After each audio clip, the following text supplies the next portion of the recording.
Oh, dude, those dice. Yeah. Big secret. No, it's not a secret. It's a strange. I guess you would call it a tick in my life. How do I explain this? The dice are difficult to explain. I roll dice. These dice in particular. I have other dice as well. The dice that I have up at my computer. Yeah. My edit bay there. They're dice from the Star City Casino. Right. From the High Rollers craps table.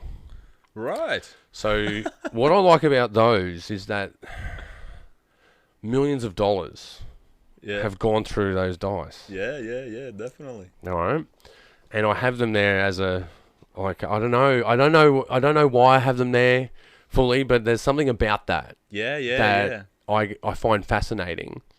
And when I have them around, I just feel the amount of, because money has no memory, right? No, of course. Money doesn't have a memory. Like, money doesn't know where it came from. Yeah. Money doesn't know where it's going. Yeah. You know?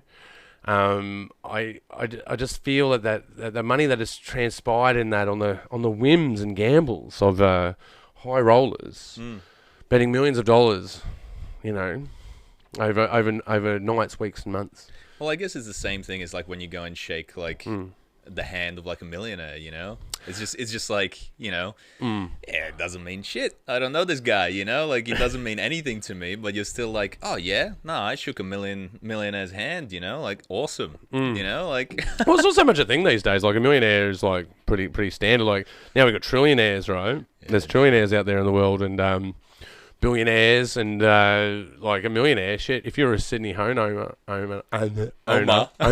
if you're a Sydney home owner, you're a millionaire, you know. Yeah, so there's plenty of millionaires out there. It's just whether you got the million in cash. Yeah, of course. Cash in the bank. Yeah. No, well, I met this dude. He was it was at a nightclub, man. It was like fucking weird.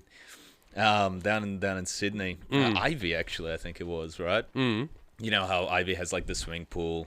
Okay. I don't know. I'm gonna look it up. They've got like a swimming pool, like nightclub as well, and things like that. I think it's Ivy. Ivy nightclub. And they've got like restaurants as well and all that sort of stuff. Yeah. That'll be it. Yeah, that's it, right? They've got like this massive nightclub as well, and I was there, and you know, like it's pretty good. It's pretty good. Like they've got some nice venues, and yeah, I was just like talking. I was just like hanging around the smoking area, just having a smoke and getting a drink.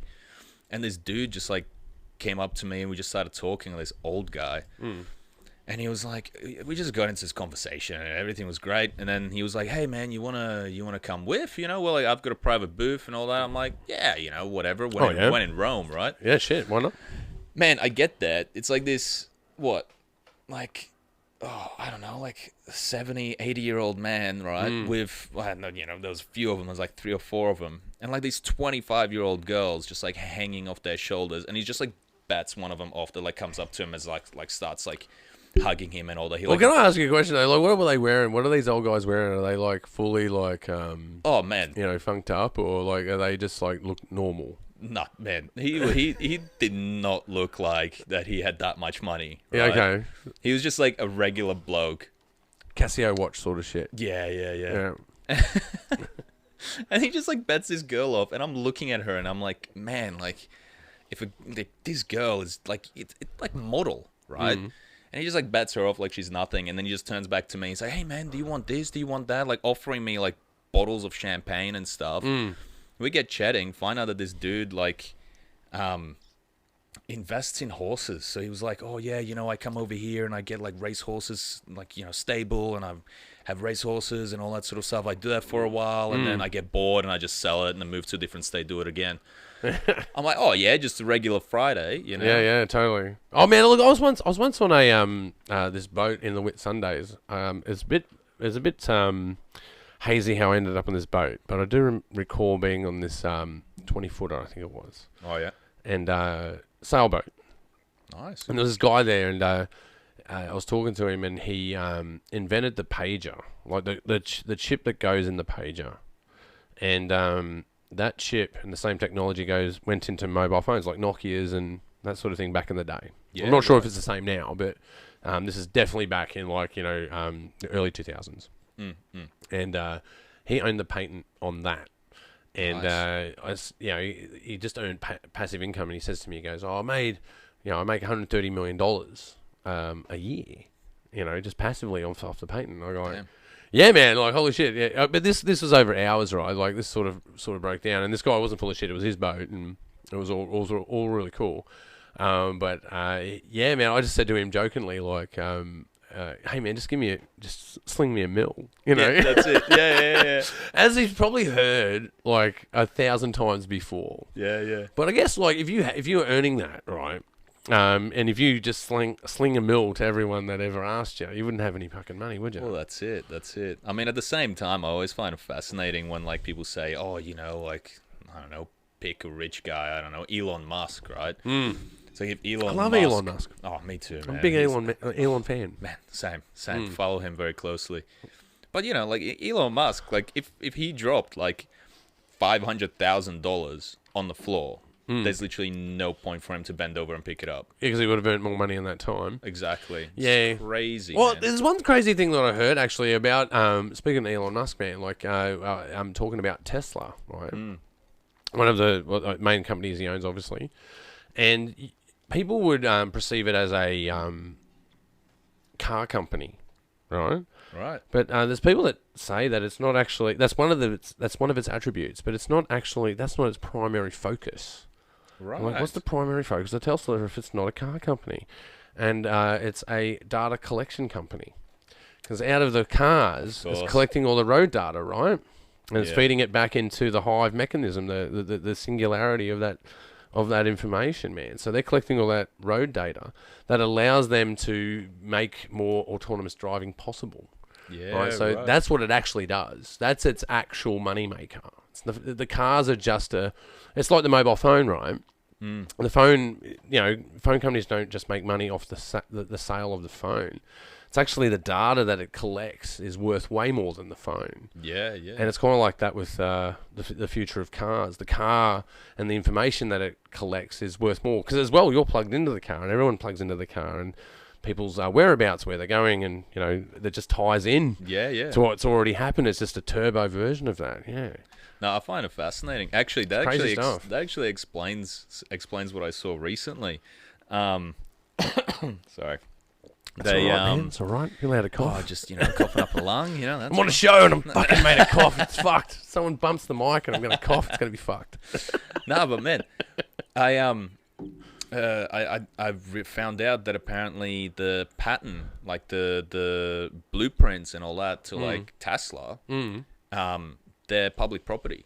Anyone can access. Yeah, that's them, right. Yeah, which I find fascinating. Yeah, I've heard that too. And I was like, that's weird. Like, he's making money off this, but in reality, like you just said, he's making more money off the data collection than he is. Yeah, the design doesn't actually matter. Yeah, the design doesn't matter. Go for it, rip it off. Actually, I saw someone a Tesla had got caught in a flood, and obviously the car was ruined. Yeah, but the chassis was left behind. I'm having a problem with that today. A few too many martinis today, perhaps. The chassis, someone took that and put like a 5-litre monster in it.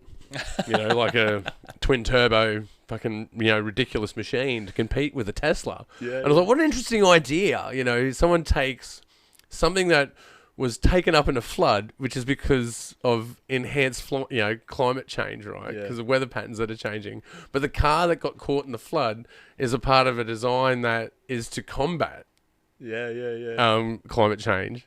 And then out of the wreckage of that, someone's intuition was to put the most petrol-guzzling monster they could find and put it into a Tesla. I just think that's hilarious, man. Oh, man. Found a Tesla. It's turning into a tank that's 4-wheel drive as well. Yeah, totally. I just Why find... not? Yeah. But the world is a strange and weird place. Like, that's why, I don't know, sometimes we get down in the world, man. You get sad. Yeah. And we get sad for all kinds of reasons, but...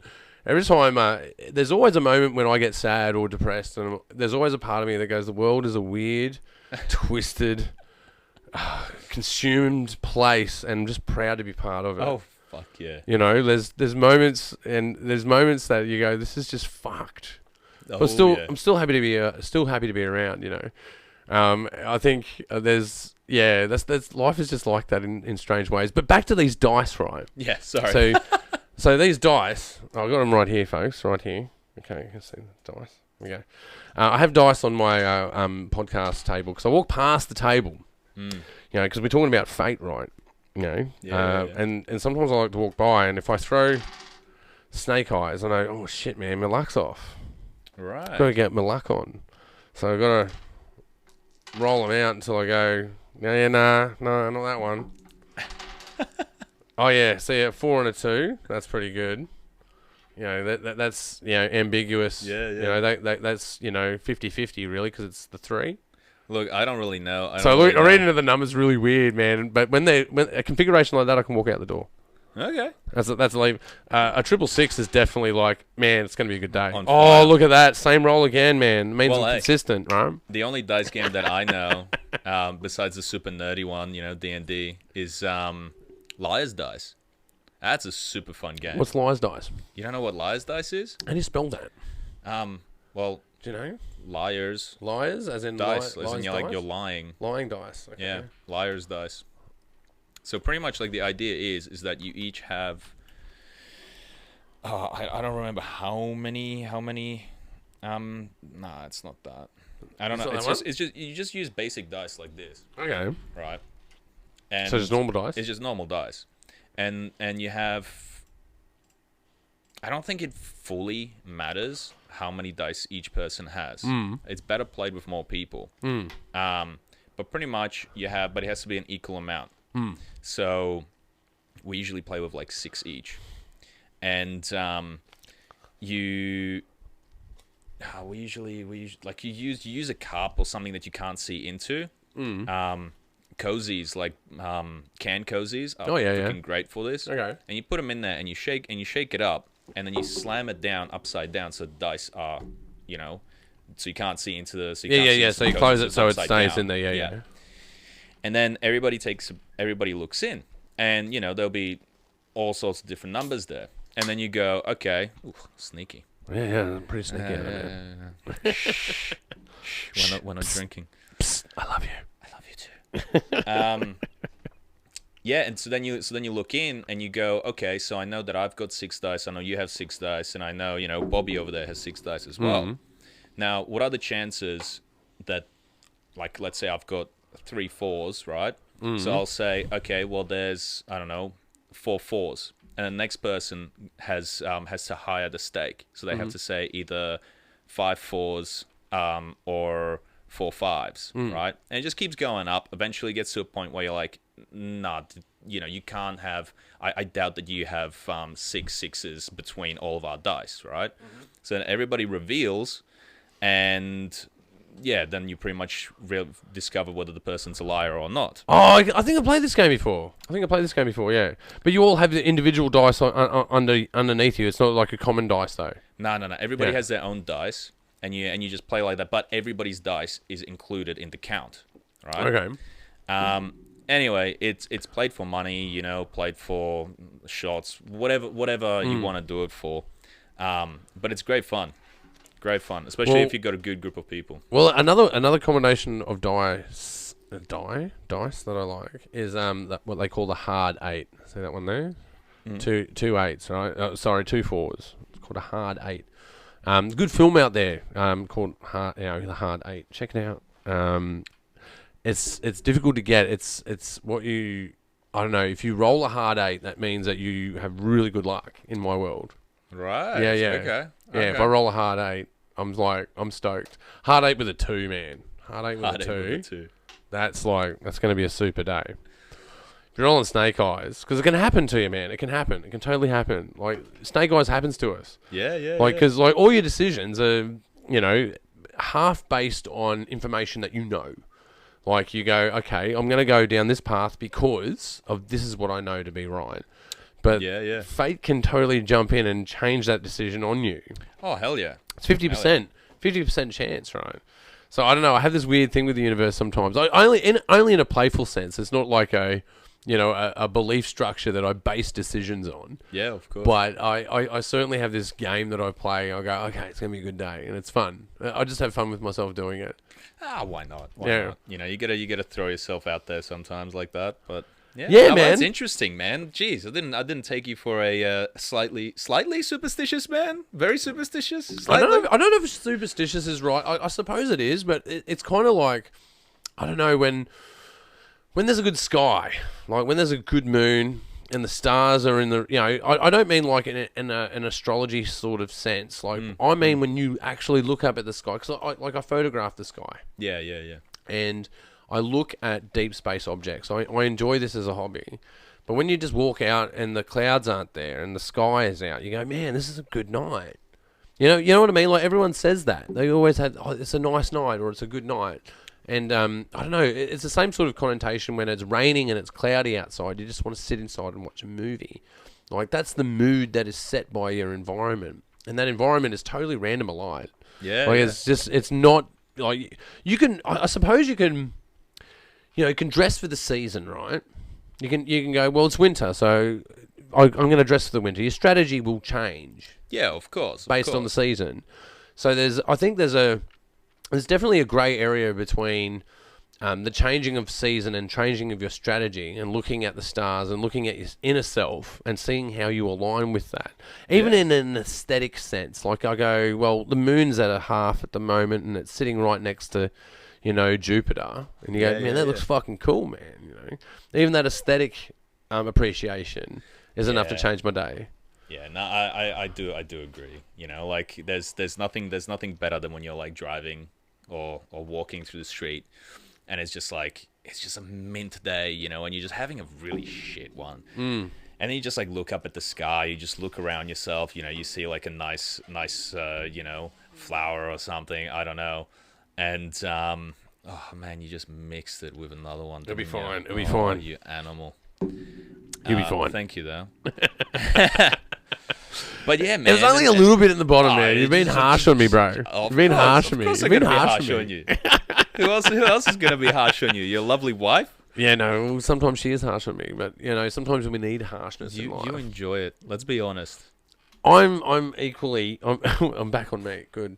I'm equally a sadist as I am a masochist, I think. Oh, we talked about this the other day. Yeah. In quite lewd detail. That was lewd. Yeah, that was a lewd conversation. Yeah, that was after pool. But hey, man. Speaking of which, like that's something that links us together is pool. Again, another thing that's of chance and of skill. Oh, of course. There's definitely skill involved in pool, but I don't know. You've got a new stick though, right? Yeah. What's with the new stick? Yeah. No, I've got a new stick. She's got a twin. So me and Ollie got a stick together. Yeah. As a big present. shout out to Ollie, actually. Big shout out to Ollie. And a big shout out to Pat and Zany as well. Oh, definitely. Those boys are champs as well.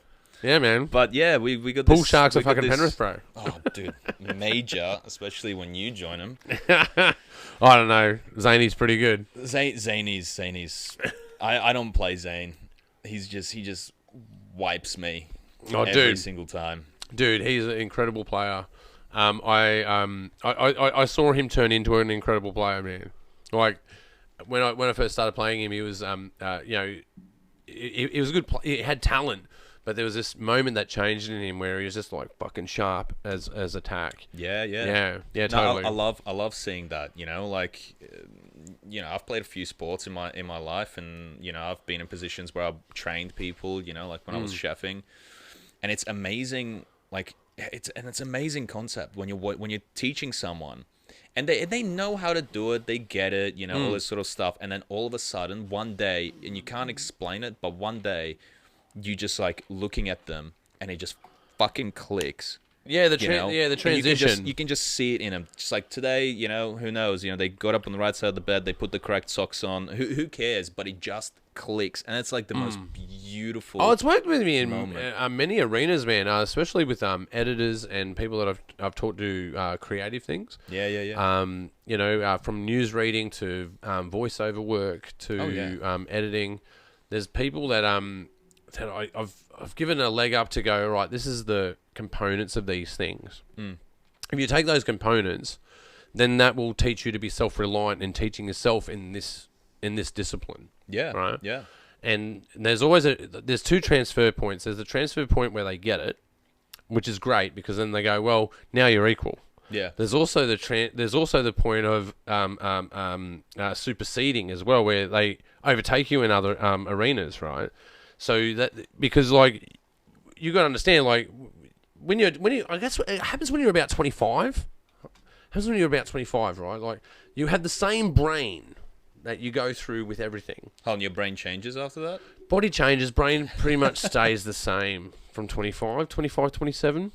Brain pretty much stays the same. You get more information, but you just you have the same ability to do with it what you would have done when you were 25. Yeah. Well, there's you haven't changed as a person with more information. You're still you. Yeah. And there's this moment where you teach somebody and then they surpass you as an equal but as a competitor. Yeah. You know, and that's the real transition. Like when they like, and that's why people are afraid to show skills to people, because like if I show you a skill, then you can compete with me. But I think in the modern era, and I think that I've been a big proponent for this, is show people your skills, man. Like especially in editing. Editing is like the secret art that you don't teach people. Like it's a big secret. It's true, yeah. And you know this as a graphic designer as well. The art of graphic design is a secret art. Well, it's not a well-known art. It's true. Like that. It's I always find it very interesting because you talk to a lot of people and they're like, oh, you know, graphic design, you know, every second person is a graphic designer. And in reality, that's not really the truth. They might dabble, they might know a few things, they might be able to design a poster or this and that. Or use applications to do, exactly right. to fill a template, yeah. Exactly right. But like we were saying before with rolling the dice, you know, you roll the dice and if you roll them long enough, eventually, you know, you'll roll your lucky number of a You'll hard get your eight numbers, with a two, yeah. right? You'll work harder, yeah. Exactly right. But then you ask the person and you go, so why did you do these? Why did you make these decisions? Why did you exactly create the poster to look exactly like this? Yeah. What was your motivation in it? Exactly. What was your outlook? Yeah. And that's when you can that's where you can realize if somebody is actually, if somebody, I guess, truly is a graphic designer or not. Because the idea of what a graphic designer is we are visual problem solvers. So you've got a problem. That's a really good way to put it. Yeah, because that goes across on different graphic design spectrums as well, like editing as well. You're a problem solver. Exactly. You're a data solving problem solver. Yeah. You're an interface problem solver. You're a client problem solver. Well, exactly. You're taking that imagination on, yeah. Because like, let's say you come to me and you go, hey Jan, you know, I've got, you know, this podcast. I do also this and that and blah blah blah blah blah. I've got, you know, logos for each one of these things. But you know what? I have decided that I actually want to merge all of these things into one, right? And you come to me and you go, so in reality, what you're telling me is you're like, I've got this problem. Solve it. And then I have to sit down with you and I have to dig at your brain, because the thing is that in reality you already know what you want the logo to look articulation like. That's what you're talking about, communication there. Well, it's all part of it. You're finding synthesis because you need to synthesize with your client. Yeah, exactly right. You need to meet them where at their desire. Exactly right. Because I need to be able to see the image that is in your head, except you don't know how to tell me what the image in your head is, and that's why you hire a graphic designer, right? Totally. Well, let me just jump right in there. That's why you hire a graphic designer, because when people put out their artwork right on their EP for an album, or their poster for an event, or their logo for their business, which is and a lot of people will say that business isn't personal. If you're an entrepreneur, business is very personal. Oh yeah, it's something that you are passionately driven about. And when you're looking at your artistic output, which is your visual representation in the digital spectrum, and in a fucking light post for a poster, whatever it is, hire a graphic fucking designer, man. Yeah. Because like you're not going to be able to articulate that, but your job is to come up with a brief. This is my dream. This is the message that I want to say. Go to a graphic designer and talk to them about it. Yep. And don't go to Fiverr. Don't go to Fiverr. Oh man, I've been guilty of it. I've done it. I've done it. Roscoe. Totally. I have. Went down the dumps, man. If you're filthy, fucking low on man. budget. If you're low on Filthy. budget. Look, I had a guy come up to me, and he was like one of my mates from high school, and he was like, "Hey man, I'm doing this, I'm doing that. Can you make me a logo?" And I kind of sat down. I was like, "Yeah, dude, whatever. Like, well, what do you want?" So he told me. I was like, "Yeah, okay. You're gonna need business cards. You're gonna need this. You're gonna need that." He's like, "Yeah, I'm gonna need all these things." I'm like, "All right, sweet. So you kind of need the whole design package. Awesome, fine." Great deal. So because the whole design package is what you want as a graphic designer. Exactly. Totally. But that's expensive. Very Totally. expensive. Of course, it's a lot And of time. he didn't have the money for it, obviously. So I said, "Look, man, you're a mate, and obviously I can tell you're low on cash. I'm gonna cut you a great deal." So I, brought the price down, something ridiculous. I was ripping myself off before I even started taking money. I hate when I've done that to myself before as well, man. I hate doing that. I hate doing it. I don't do it anymore. I think I charged him for the entire package. I think I charged him like 300, right? Oh, dude. And like this package is worth like $1,000. Yeah, no. And that's already ripping myself I off. sympathize with you. I've done the same thing. Man, ridiculous. And then he turned around and he was like, "Oh man, that's really expensive." And I'm like, "What do you mean it's expensive?" And he's like, "Oh well, I can get the same thing from Fiverr." So I was like, "All right, bye." Yeah, let him go, man. Well, the thing is, if you can say I get the same thing from Fiverr, the thing is, if you're looking for a whole suite, because that's essentially what they're asking for, is that they want the logo, they want the poster, they want the thumbnails, they want the taglines, they want the email strip, they want the whole a whole bunch of ratios, because essentially that's what it is. That's it. All these ratios in different platforms, which is easily described as a suite, right? They want a suite of this information, and that's aside from designing it.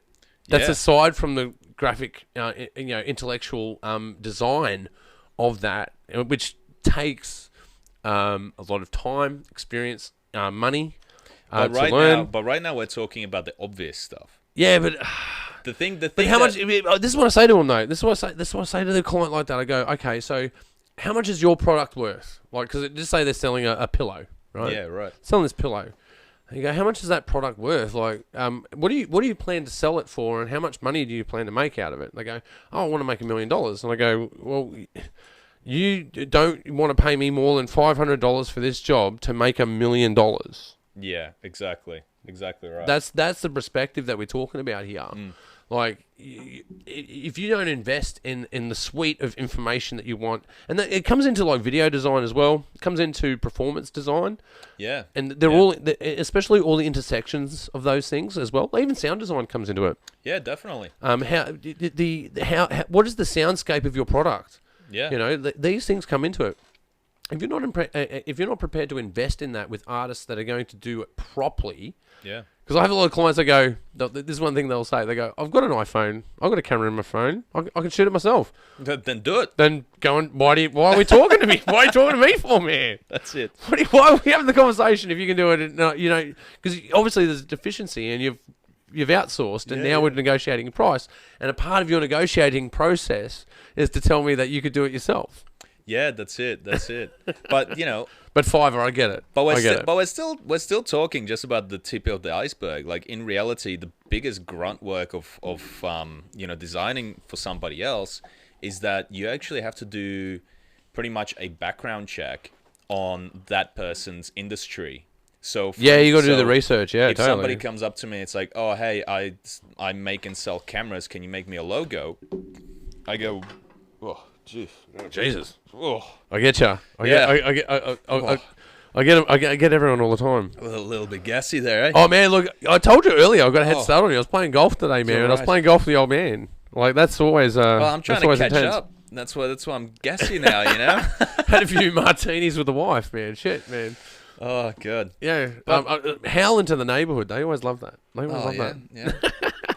But as I was saying, like like I'll have people come up, approach me about businesses that I know absolutely nothing about. Like I had this one customer come up to that me will happen totally. in regards Yeah. to cars, right? Man, I don't know nothing about cars. I can change a tire. I could probably change oil. I can probably do a few small repairs here and Yeah, there. but do you know the that's it. aesthetics of how people look at cars? Well, not exactly, because I'm not a car guy, right? Yeah. So I'll look at a car and be like, hey, this car's cool, but then somebody that understands cars will be like, nah, this car's absolute baloney, right? But that's the thing. I then have to sit down. I then have to do the research into that company, to look up the competitors, see what they're doing, see what kind of design work they have, everything, right? And a lot of the time it's boring as all hell. But just that research, it can take 12 hours, or it can take 4 days. Well, it is important, man. Like, there's one. I totally resonate with that, man. Like, I was, but it was for me. This example was serendipitous in nature, but it's certainly something that plays into that idea, and it's something I learnt from. I was working as an assistant producer on a car show that talked about cool cars. Yeah. And I wasn't a key creative on it. I was just someone that was like, gaffer taping cables down and, just doing the gopher work, Yeah. But I watched them how they shot cars, and they shot it in a way that they're looking for the lines. They're looking for those rules of thirds, these classical ideas of photography, but sexed up. I think that's the best way to put it, is to be slick and like hot and sexy, right? Yeah. Showing the curves and the lines of vehicles and showing the grunt that they can display, put out. And then another side of it is, what they perform like. How they turn on a road or how they go around a racetrack. And I did shows like that. And then I ended up as a videographer for a race car show. Yeah, which right. I just filmed race cars all day. Some of the most boring work you'll do. But the coolest part of it, because you film the race, because basically you just pan left is your job. Yeah. If you're a race car videographer, Pan left quickly. pan left and then reset. And then pan left again. That's the same image 4 times. These over. races go for 12 hours, folks. Yeah, it's a long day. Nice. But the cool part about the day was when I went to go and interview race car drivers. And when you interview them, what you need to do, the classic thing when you do an interview with someone on location is you do the interview, like the conversation, but then you've got to go and film the thing they're talking about. So if you're at like a zoo and you're interviewing a zookeeper, you then go and film them interacting with animals. Yeah, and then, right. But you do the interview first, because then you hear the interview, and then you go, okay, so they talked about this, and this.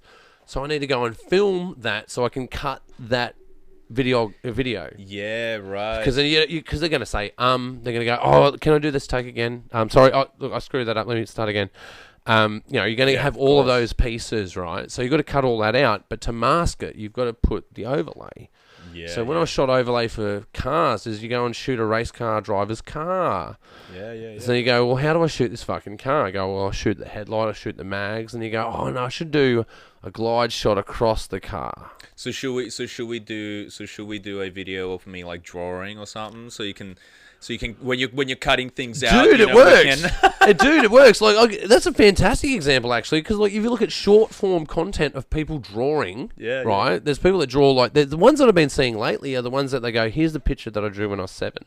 Here's a picture that I drew when I was 12.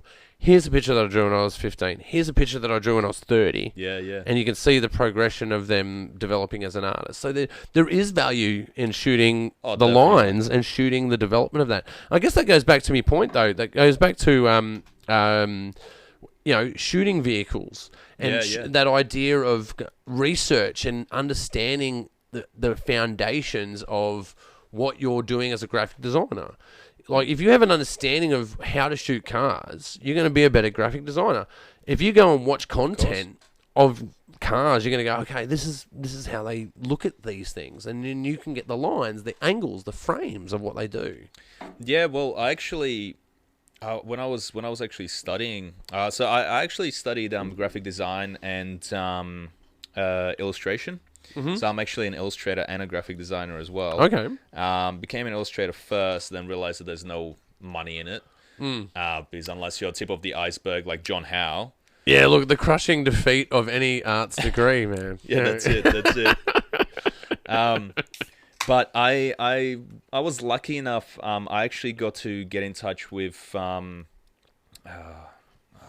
Geez, I'm just drawing a blank. What do you call when you look up to someone? A mentor. A mentor. Yeah, that could work. Yeah. So I got to actually talk to. I don't know. Pass it over. I'll fill it up here. Take it over there. Yeah. So I actually got to message one of my idols. That's what I was. Idol, like bigger than a mentor. Bigger than a mentor. Well, a mentor sort of has like more interaction with you. Well, this is someone An that... idol is someone that you go, they're out of reach, but I love them. Yeah, exactly. So, I don't know if you've ever heard of John Howe, but John Howe was one of the main illustrators. Graphic artist. No. Illustrator on Lord of the Rings. Oh, really? I'll go look him up. What's his name? John Howe. Yeah, okay, John Howe. So he was one of the main illustrators. Yeah, that's it. The second one. No, not Howard. Howe. How? Not that one. No, not that one. Oh, where is it? Yeah, just W. I'll just hit that. See what happens. Go, keep talking. Yeah. Write an artist after it. Yeah, artist. It's hard to do it when you're like editing on your own, you know. All right, keep talking about John Howe. I'll find him. Yeah, so he was a illustrator on Lord of the Rings, as well as one other guy, and they created the first actual illustrations to which they then made the movies from. And amazing artist, absolute madman. Yeah, I found him. Yeah, there you go. I found him. There he is. At the end, yeah. What's this one here? Go into images.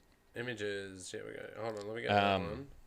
But I actually sent him. I found him on Facebook, and I actually sent him a message. And I said to him, I was like, "Hey, how does someone? I'm an upcoming artist. How does someone become as great of an artist as you?"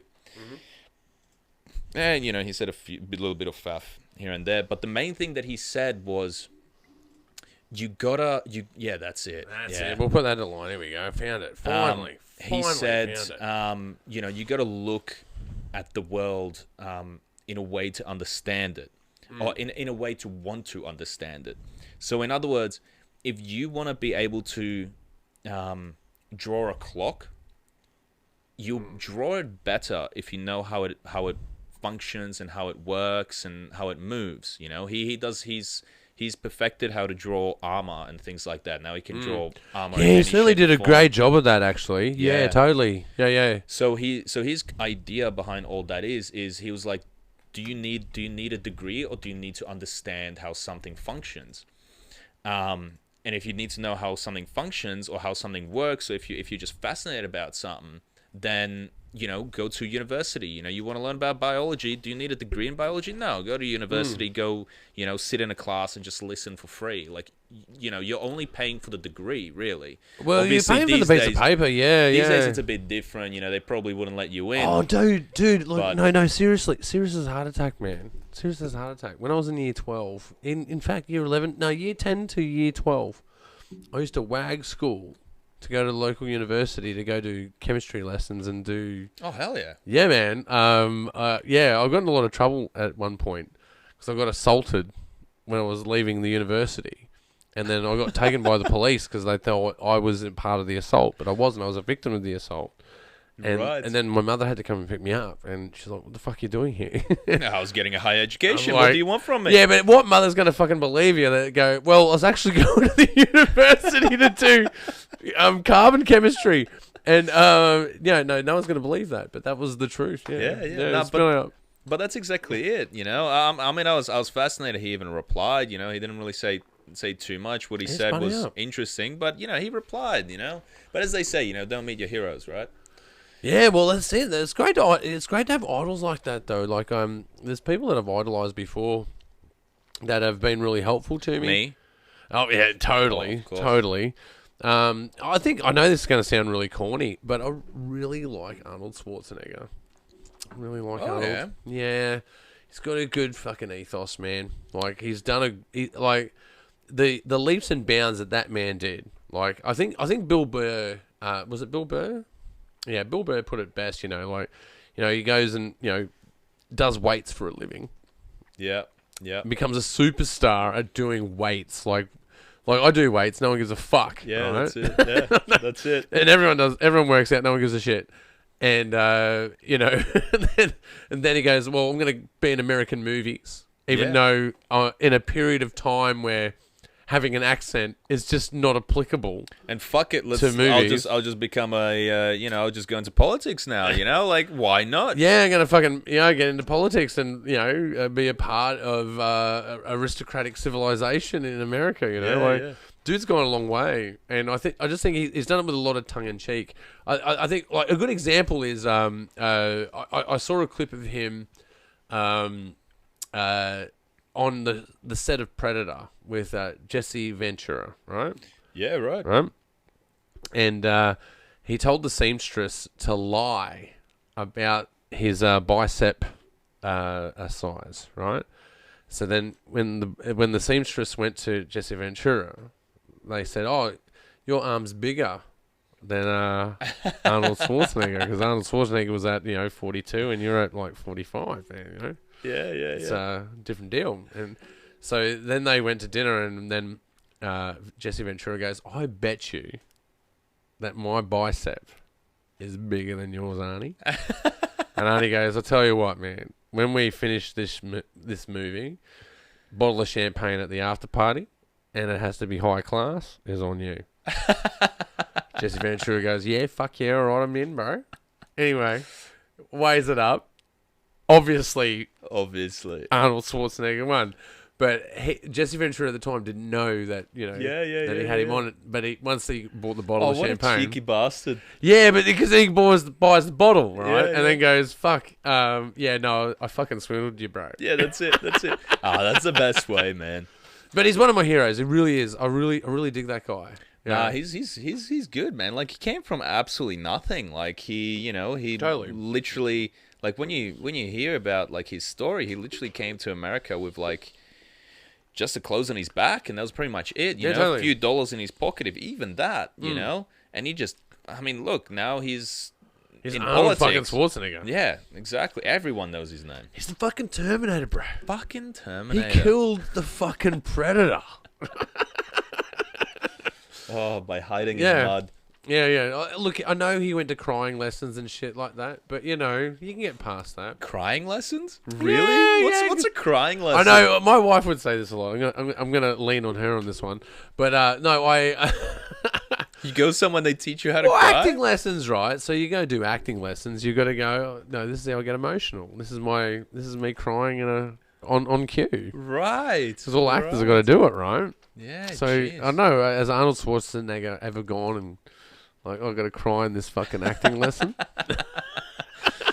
Well, I heard that some actors just like have like tweezers and they just like put it in their pocket, have like a hole in their pocket, and they just like start plucking. Put a rock in your shoe sort of stuff. Put a rock in your shoe. Well, look, there's one, again though, back to Arnold Schwarzenegger though, I really, really dig Arnold Schwarzenegger. But I also like Sylvester Stallone, right? Ah, yeah, no, he's great too, yeah. Now, these guys were rivals, man. They were total rivals, because one would get an action film, the other one would get an action film, and then Schwarzenegger, not goated, but goaded. I've learned that is the word. I've had a blind spot for goated versus goaded. He was goaded into Stop or My Mum Will Shoot, right? This movie. Yeah. And Stallone does this ridiculous movie. But then, you see Schwarzenegger in Twins, they've both been, like, anally raped by, producers, clearly. But what a phrase. But with that said, allegedly, the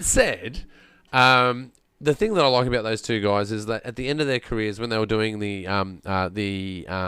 what is it called? No. The Expendables. Oh yeah. They did the Expendables, right?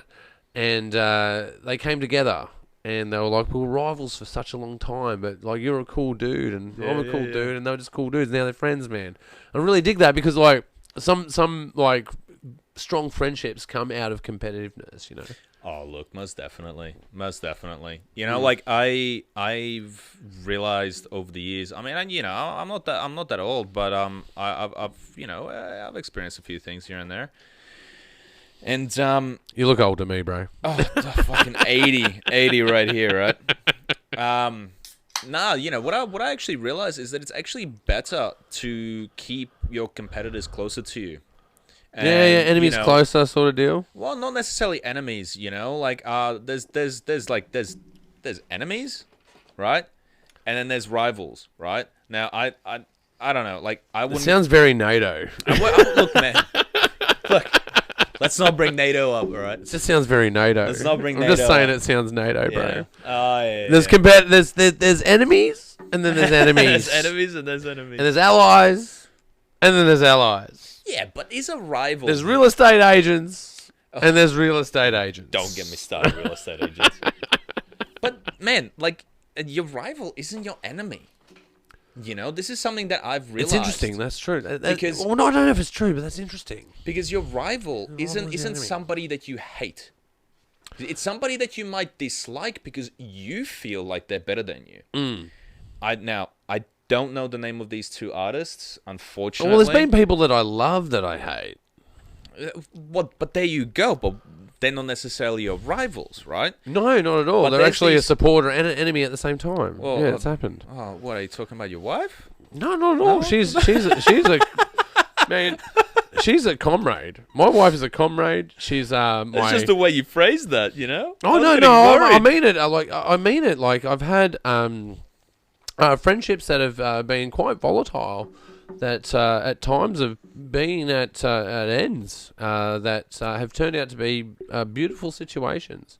Oh yeah, really. Look, don't get me wrong. You can make an absolutely amazing friend out of an enemy, but the thing with rivals though, this is what we're talking about. Rivals, right? Rivals is a bit different. Like I don't remember the name of the artists, but it's these two artists, and they were constantly. I'll see if we're gonna get it. They were constantly competing with each other, right? And they thought like this one artist was telling the story, and he's like,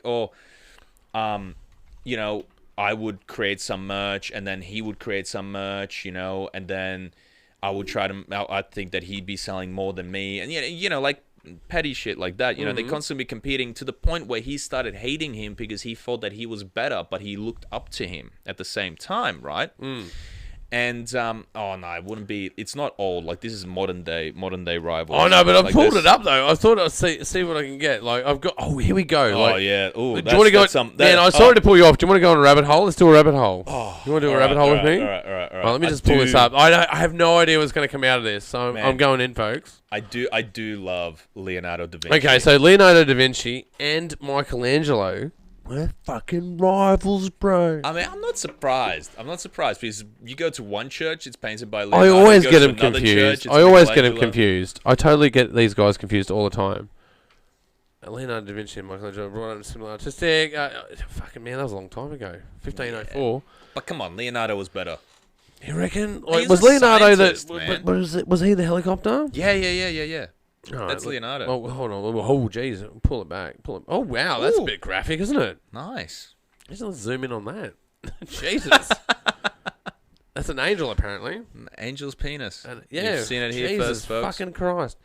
I don't know these guys. I don't know these guys. Oh, here we go. Hold on. Vincent van Gogh and Gauguin. Can you say that, Gauguin? I don't know. I know Vincent van Gogh. I don't know the other one. I think I might need to do some research. Rivals, bro. Rivals. All right, here we go. Oh, hold on. Let's zoom back. Oh, man, I'm really Man, you're really bad with the zooming today. Really bad with the zooming. Here we go. Who else we got? Picasso. And Henri Matisse. I've heard of Henri Matisse. I've heard of Henri, let's do a deep dive on this. See what we've got. Matisse and their careers were somewhat the best. Modest paintings and attempted one up each other as far as... Okay. Well, was it Picasso? No, it was Van Gogh that cut his ear off. Van Gogh cut his ear off. It was Van Gogh. Yeah. All right, no, screw this rabbit hole. I'm out, baby. But no, all I was trying to say with that story was that eventually what happened is that they both were in the same exhibit without meaning to, right? They didn't plan it, and it just happened.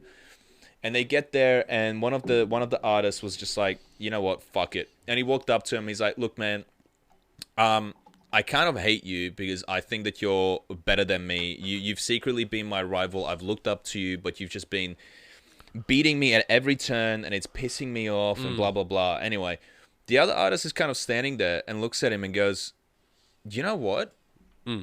I feel the same way about you.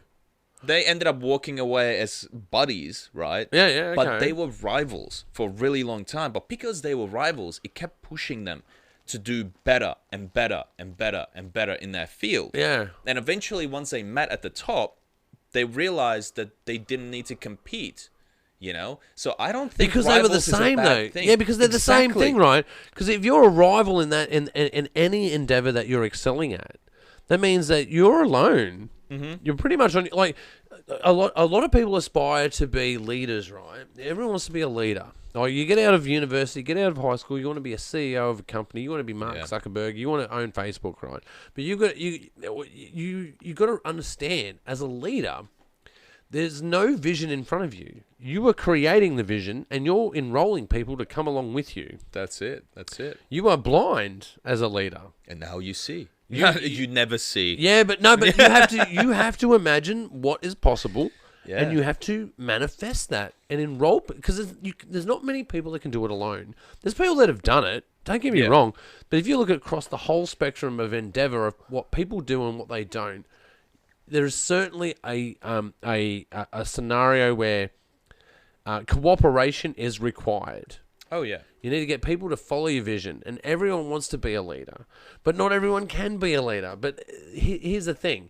If you're a leader and you're competing with another leader, you've probably got more in common than you think. But can you imagine how boring the world would be if we didn't have rivals? Totally. Because you would just go, well, hey, good enough, you know? I don't need to be better than this because I've already achieved it. But if you've got a rival, and this is why I'm saying that enemies and rivals are different. Enemy is somebody that you want out of your life. Rival is somebody that you want to be better than. In other words, you want to be updated. You actually want them in your life. Exactly, and you want to be updated on their life so that you know that you're doing better than them. You know, you don't like them, but you don't necessarily hate them. So I don't have a problem with rivals. Yeah. See, that's where like temporary alliance comes into it, right? Because you have temporary alliances, temporary enemies, and they sort of fall into that category of rivalry, right? And I think that's what you're talking about as well. Like, it's like there's defined enemies. And those defined enemies seem to be more of a belief structure where it can't be changed. You believe this person to be your enemy. Oh, yeah. You're born set to be. And there's plenty of examples of that through the world. But really, here's a really crazy thing. Like, if you had, we found that Alpha Centauri has a planet that's as civilized as us. And then they're actually ahead in the space race. And they've figured out, instead of normal rocket convention, which is 70,000 years, right? So if you took the Saturn V rocket and launched it from Earth now, it would take 70,000 years to get to Alpha Centauri. They figured out how to make that journey quicker. And all of a sudden, ships start landing here. Does it matter at that point in humanity? Yes. It does. Whose religion is what? And oh, yeah, it does. There's the survival of the species, though, isn't there not? Like, surely the survival of the species in a scenario like that. Yeah, but you should know better. You should know better than anyone. Should I? Oh, not better than anyone. I should know better. But you should know better than me. That the human race is we crave violence. I completely agree that we're about to go off the edge and jump in. Let's jump in. No. Oh, fuck it. Let's go. Let's go. Look, I definitely believe that something like that will be like, oh, nah, fuck this. These bloody aliens are better than us. Nah, we can't. Nah, fuck that. We're better than them. You know, there's obviously a lot of that in the human race, right? Yeah. And I think it's a great thing. But people aren't going to stop killing each other just because of that. quite opposite. What's gonna happen is you're gonna have Europe, you're gonna have America, you're gonna have Asia, and you're gonna have Russia. All 4 of these are going to be competing to create something Interesting first idea. to fuck the aliens faster. To fuck them or to ally with them. Both. Yeah, that's interesting, to ally. But I don't know. I don't know. I've talked about this a lot, like, because what we're talking about is war and devastation, right? This devastating, this devastating impact. But like the Wright brothers, Orville Wright. Yeah. When he flew the first plane, which is the length of a Boeing 747. Yep. Right? That was the length of the first flight. I don't think that when those guys with their bike parts and fabric on a wooden frame thought that, I can strap a bomb to the left and right wing. This is where you're wrong. And I can fly over my neighbour's house and drop this shit. And in fact, I can make this bomb so powerful that just the threat of me doing that, they're going to go, I'm going to sell you my shit cheaper. Hey, look. I don't think they thought that. Roscoe, I think art and engineering is the precursor to. This is where you're wrong, Roscoe. Because I've seen those photos, and he's there in the plane with a machine gun strapped to his back. Man, I saw that shit. Dude, it was right there. No shit. Okay, look, no shit. Okay. So there's a German out there during World War One, a pilot and engineer that figured out how to strap a machine gun behind a propelled... This is a crazy idea. Think about this for a second, right? They strapped a machine gun and there's a propeller in front of the plane. So they figured out how to time the machine gun with the RPMs of the propeller so that the bullets wouldn't hit the propeller. Put that in context. As a plane is flying, it shoots through the propeller as it's shooting at its enemies. A propeller that you, with your naked eye, literally can't see turning.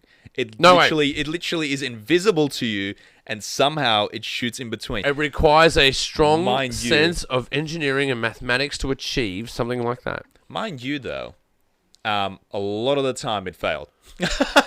I imagine that there was a few test runs and they fucked it up. Oh, even during the war, man. Oh, there's been mechanical failure. No, it probably was mechanical failure, but there's been, like, sometimes these fucking planes, when they came back and landed, there would be holes through the propellers that they shot themselves. Oh, dude, like, I just think that's a crazy invention. Like again, though, like, here's a crazy, like, inventions get crazy. They get crazy, right? Because it's not just about...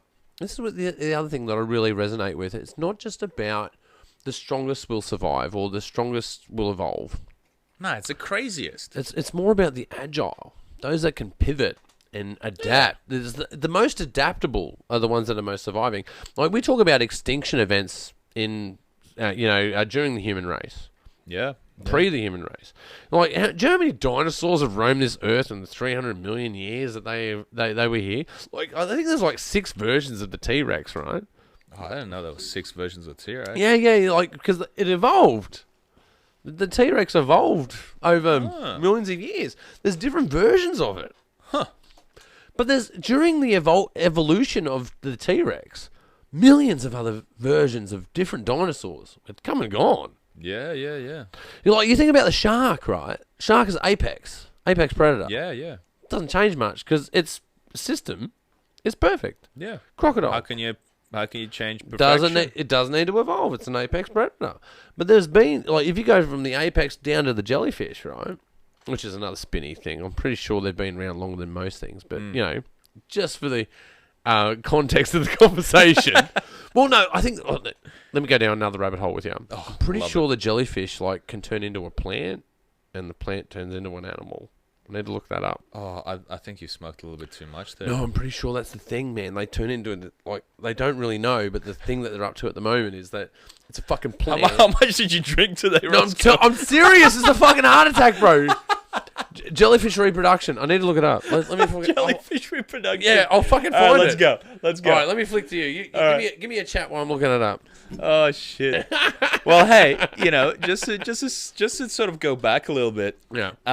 With the propeller, I think that is a beautiful example of what humanity really is. So you've got this coffin. In reality, you got this metal coffin.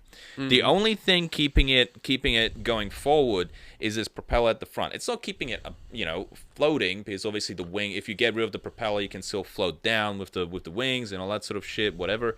But in reality, that's ridiculous. Yeah, here it is. This is ridiculous. gonna fucking blow your mind, bro. That's Check ridiculous. This shit you not, man. Check this out. Oh, okay. So you've got the fucking plant, right? So jellyfish, like. You can't make this shit up. Like, look at the shit. Okay, so jellyfish lays an egg. The egg lays on the ground of the fucking ocean, turns into this fucking polyp, which is a plant. This polyp starts budding, and then it releases from that, turns into an animal, then becomes a jellyfish, which is a mature jellyfish. That becomes a mature jellyfish. Then reproduces and then makes the plant again. That is ridiculous. I know, man. Nature is scary. It's fucking insane, bro. It's fucking insane. Far out. Oh, man, I've really screwed this up. Hold on. I've got to, zoom out of this shit. Here we go. Yeah, man, no shit. Ridiculous. It's ridiculous. Like, okay, here's another thing. Like, because you think about that as a life cycle, right? Yeah. You think about that as a life cycle. Our life cycle is boring, man. Not really. Oh, man, I can fucking blow your mind. Okay. In our body, there are multiple organisms that exist. Oh, yeah. We're literally a walking castle with multiple things We inside are a natural us. biome. Yeah, exactly. We're a biome that is symbiotic with other organisms. There was a crazy theory. shit. There's a fucking theory Crazy that I shit, heard. man. There's a fucking theory that I heard that you don't necessarily fall in love. But you know how people say, like, you like somebody because of, like, their pheromones, you can smell them and blah, blah, blah, blah, blah, blah, blah. Well, also, bacteria in your mouth have a say. Oh, really? Because when you I think kiss I've heard this, someone- actually. Yeah. When you kiss someone and you like kissing them, it's because the bacteria in your mouth agrees with the bacteria in their mouth. This is going to stop a lot of people kissing, but if they knew this. But, man, absolutely fascinating. So, not only do I love this person, but the bacteria that lives inside me and depends on me surviving to live likes this person too. And likes the bacteria that lives in this person. And that just blows my mind. Oh, dude, I've actually... Yeah, man, I totally know it. I know this always happens mid-show. I have a shitty beer. Look at that. I have a shitty beer. Shitty beer every time. It happens because I think So they warm much up. head. I think they warm up. I've got to put them in ice. Well, I That's mean, what I've got to do. I usually don't complain about head, but that's... I've got to put them in ice. Like, look at this thing. Look at it. It will calm down. I promise you. But yeah, there's certainly got a mustache, my mustache. there's certainly strange things to life. Is what I'm saying. Is like, for instance, another strange thing that I've come across is the relationship between mushrooms and humans. Oh, dude, don't get me started. Stop No. Stop it. This is fucking crazy.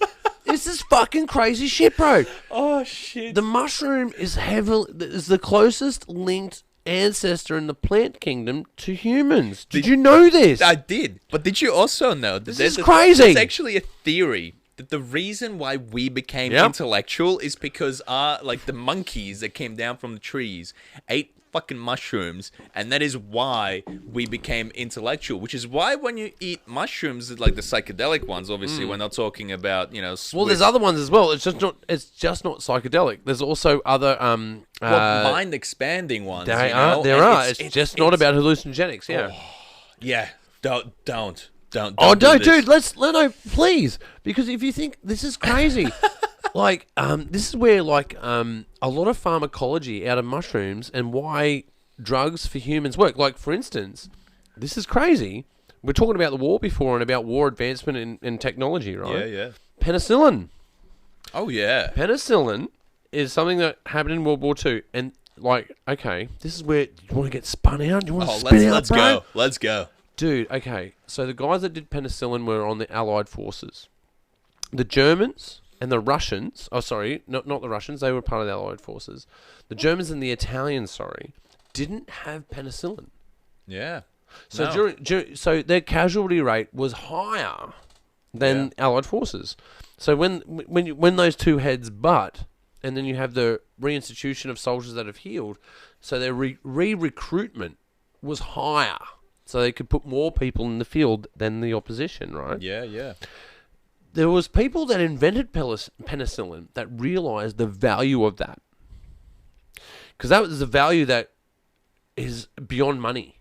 Yeah, yeah. It's beyond money because it's actually a multi-generational thing. Because if the soldier comes back, they have kids, baby boomers. So all the baby boomers came from the survivors of the war. Yeah, exactly. Yeah. Right?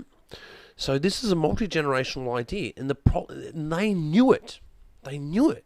Yeah. So they hid, like these scientists hid penicillin polyps in their clothing in case they were captured.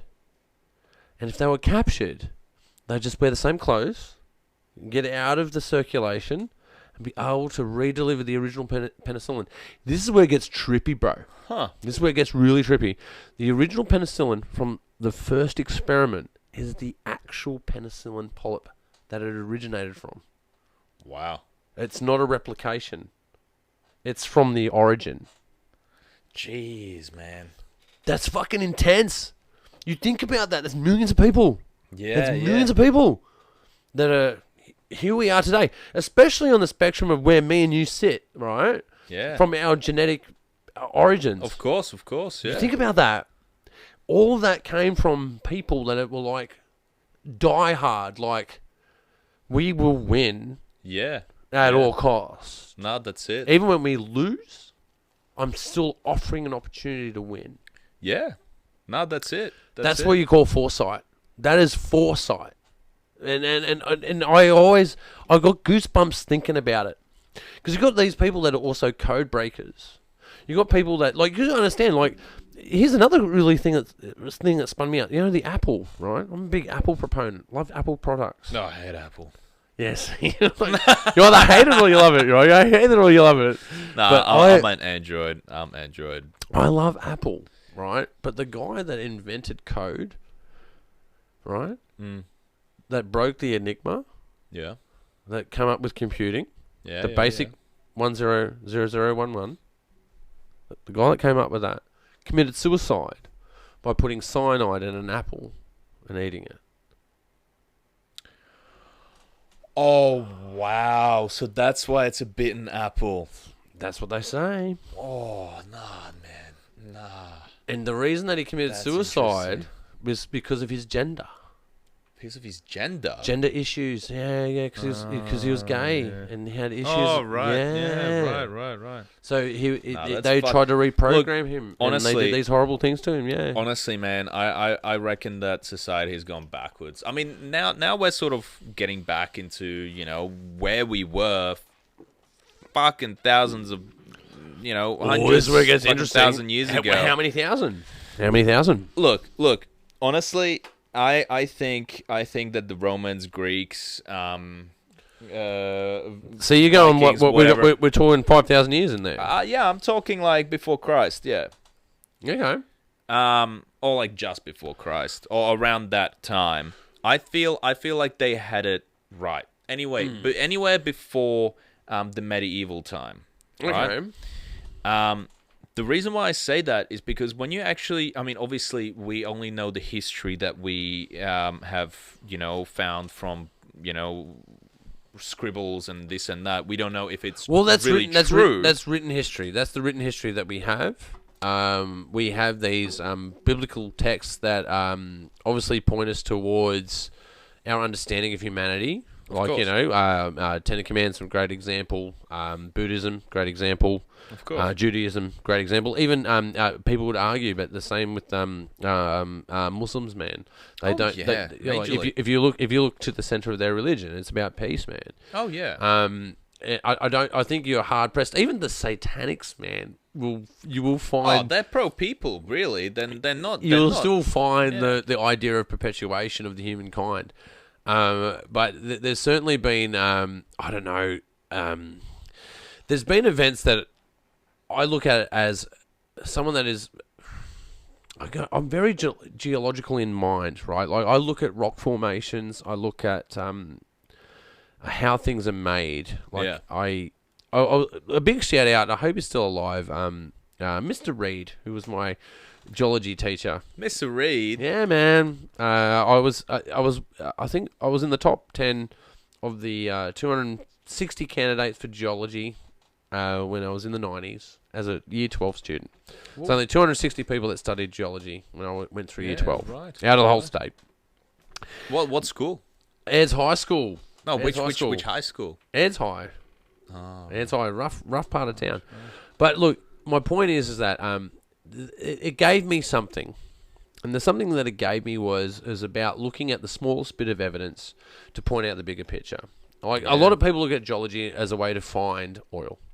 I look at it as a way to find coal. Well, I look at it as a way to find gold. But what it's actually done is it's actually looked at how we look at tectonic plates and how the Earth evolves. It also shows us how things erode. It shows us how meteors have impacted the Earth. Oh yeah.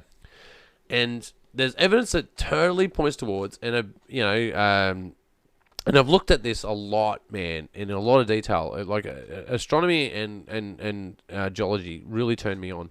Like I can't tell you how much. I can see that. How much? It's become evident. It's become evident. It's become evident. Yeah. I look at these things and the under dry ice impact, right, of the northern shelf. We talk about this big flood that happened biblically, right? Across multiple texts.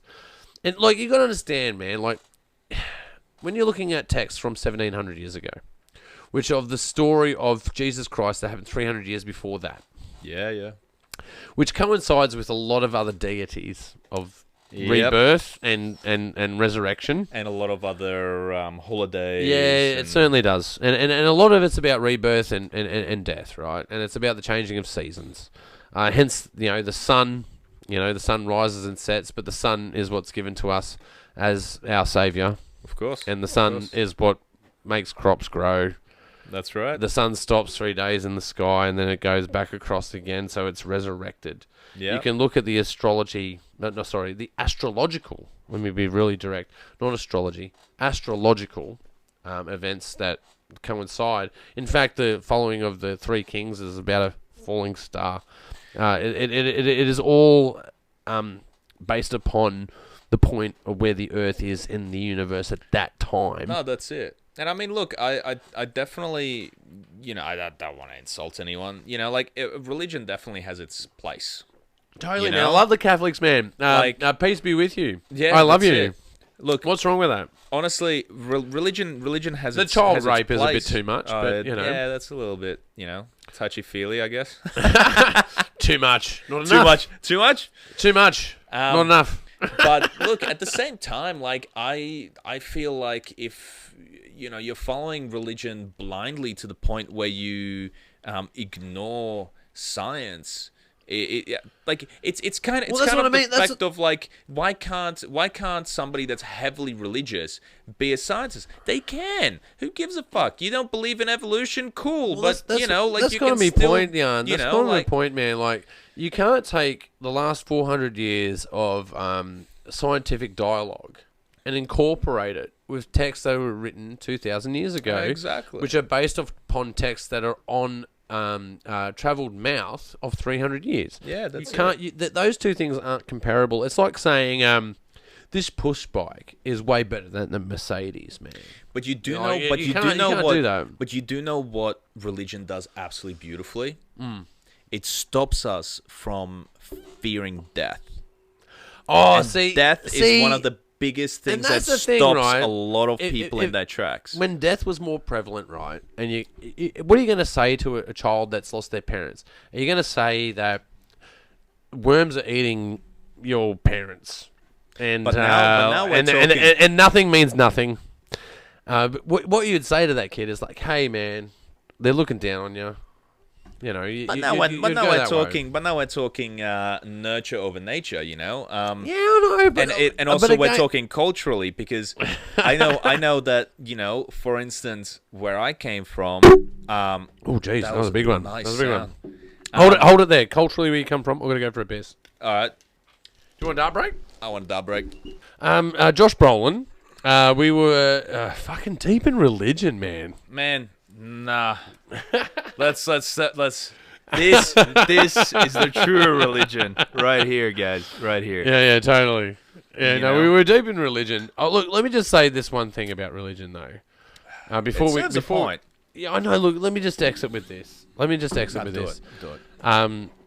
It was a thing for the times. It was a way to explain the world so that people could feel inspired. Yeah. And it was corrupted by those that wanted to control. Yeah, that's true. Yeah. And I think the same is for government. If you think that religion is out of date, then look at the government. It is also out of date. Oh, man, don't get me started on that, It's way out of date. And I think, I think religion has a lot to offer, and it has certainly done a lot of good things. But you could also look at technology. You can say the technology has done good things. Hey, look, penicillin worked for people on the battlefield. Well, that's it. But like, that's the thing, man. Like with politics, I really feel like it's going in a very specific direction. Soon, we're not gonna have politics the way that we know them. We're gonna have corporations. I mean, in reality, politics are already a corporate thing. They are a business. And I strongly believe that sooner rather than later, especially the way that the world's going, we're gonna be answering to massive businesses.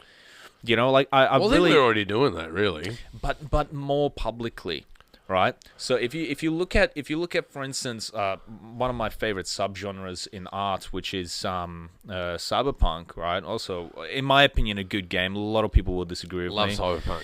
I love it. I don't play it, but I love it. But the concept itself is great, and in cyberpunk, as in the concept, a lot of the things that actually happens is that the politics aren't politics; they're actually massive CEOs that own these huge fucking companies that have many companies underneath them as well, and they're the ones actually running the world. Yeah. I strongly believe that that's what's going to happen sooner rather than later. Yeah, I don't know. I think I'm on the side of because what you're talking about is the military-industrial complex versus the hippie movement, and a way that I'll put that into context is, Steve Jobs wants to put 1,000 songs in someone's pocket, comes up with the iPod. That iPod then integrates with the phone, becomes the phone. You've got people out there that realize that the phone is a tracking device. It's a listening device. It's a recording device. Yeah. That they can go, well, this is a good way to collect intel. That's the military-industrial complex. Yeah. Impeding on that. I think another way to look at the internet as well, broadly, is people that invented it intended for physicians, doctors, to be able to give medical advice over the internet. Yeah, fair. If you look at, for me, with astronomy, you can look with a phone at constellations through the center of the Earth. I literally have a phone that has X-ray vision and can look through the Earth, but our biggest choice of sending images is dick pics. Well, I feel like right now you're arguing a little bit of a chicken and the egg complex, right? Mm-hmm. So we can make it a little bit more complicated than the chicken and the egg and say, well, was the gun created to kill someone, or was it created to actually defend yourself from somebody killing you? Was the plane invented to fly, or was it designed to drop bombs? Exactly right.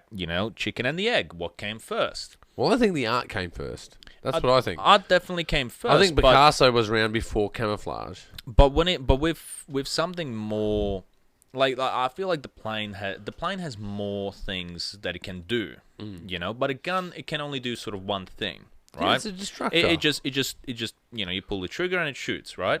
Well, but again though, I say with the gun, to play the devil's advocate with a gun, a gun isn't just something that shoots. It's something that has the potential to shoot. Like, if you were to make an arrest with someone, if you to like detain someone with a gun, if they don't have a gun and you have a gun, you could easily point that gun at them and get them to comply with the threat of the weapon. So guns are also things that are used as symbols. They're used as deterrents. I mean, sure, but a notebook can be a paperweight. Yeah, true. When you're talking So about can a grenade. things like this. Exactly right. But is it being used to its full potential? No, it's not. It's not using a laptop being used as a paperweight is not actually you using the laptop in the way that it was intended. Not saying that it's the wrong way. It's just but a laptop can be used as a weapon. Look at Julian Assange. Look at Edward Snowden, Chelsea Manning. A laptop can be a weapon. Well, you can argue, like, this is the strange crossroads that I've come across, is that I've moved from using a rifle to destroy things that take a shot, to a camera that takes a shot that's used to create things. Of course. You could take the romantic idea of, oh wow, you've transitioned from destroying things to creating things. But if you look at the Murdoch media and what they do with cameras, they're quite weaponized. So one can be used as a protector, and so can the other. But we still have to. I mean, you're kind of trying to. Well, from what I'm understanding, you're kind of trying to say that a weapon can't be romantic, when I will say that a gun can most definitely be romantic. Oh man, I can certainly say that. I agree that it can be romantic. But so can a camera. Oh yeah.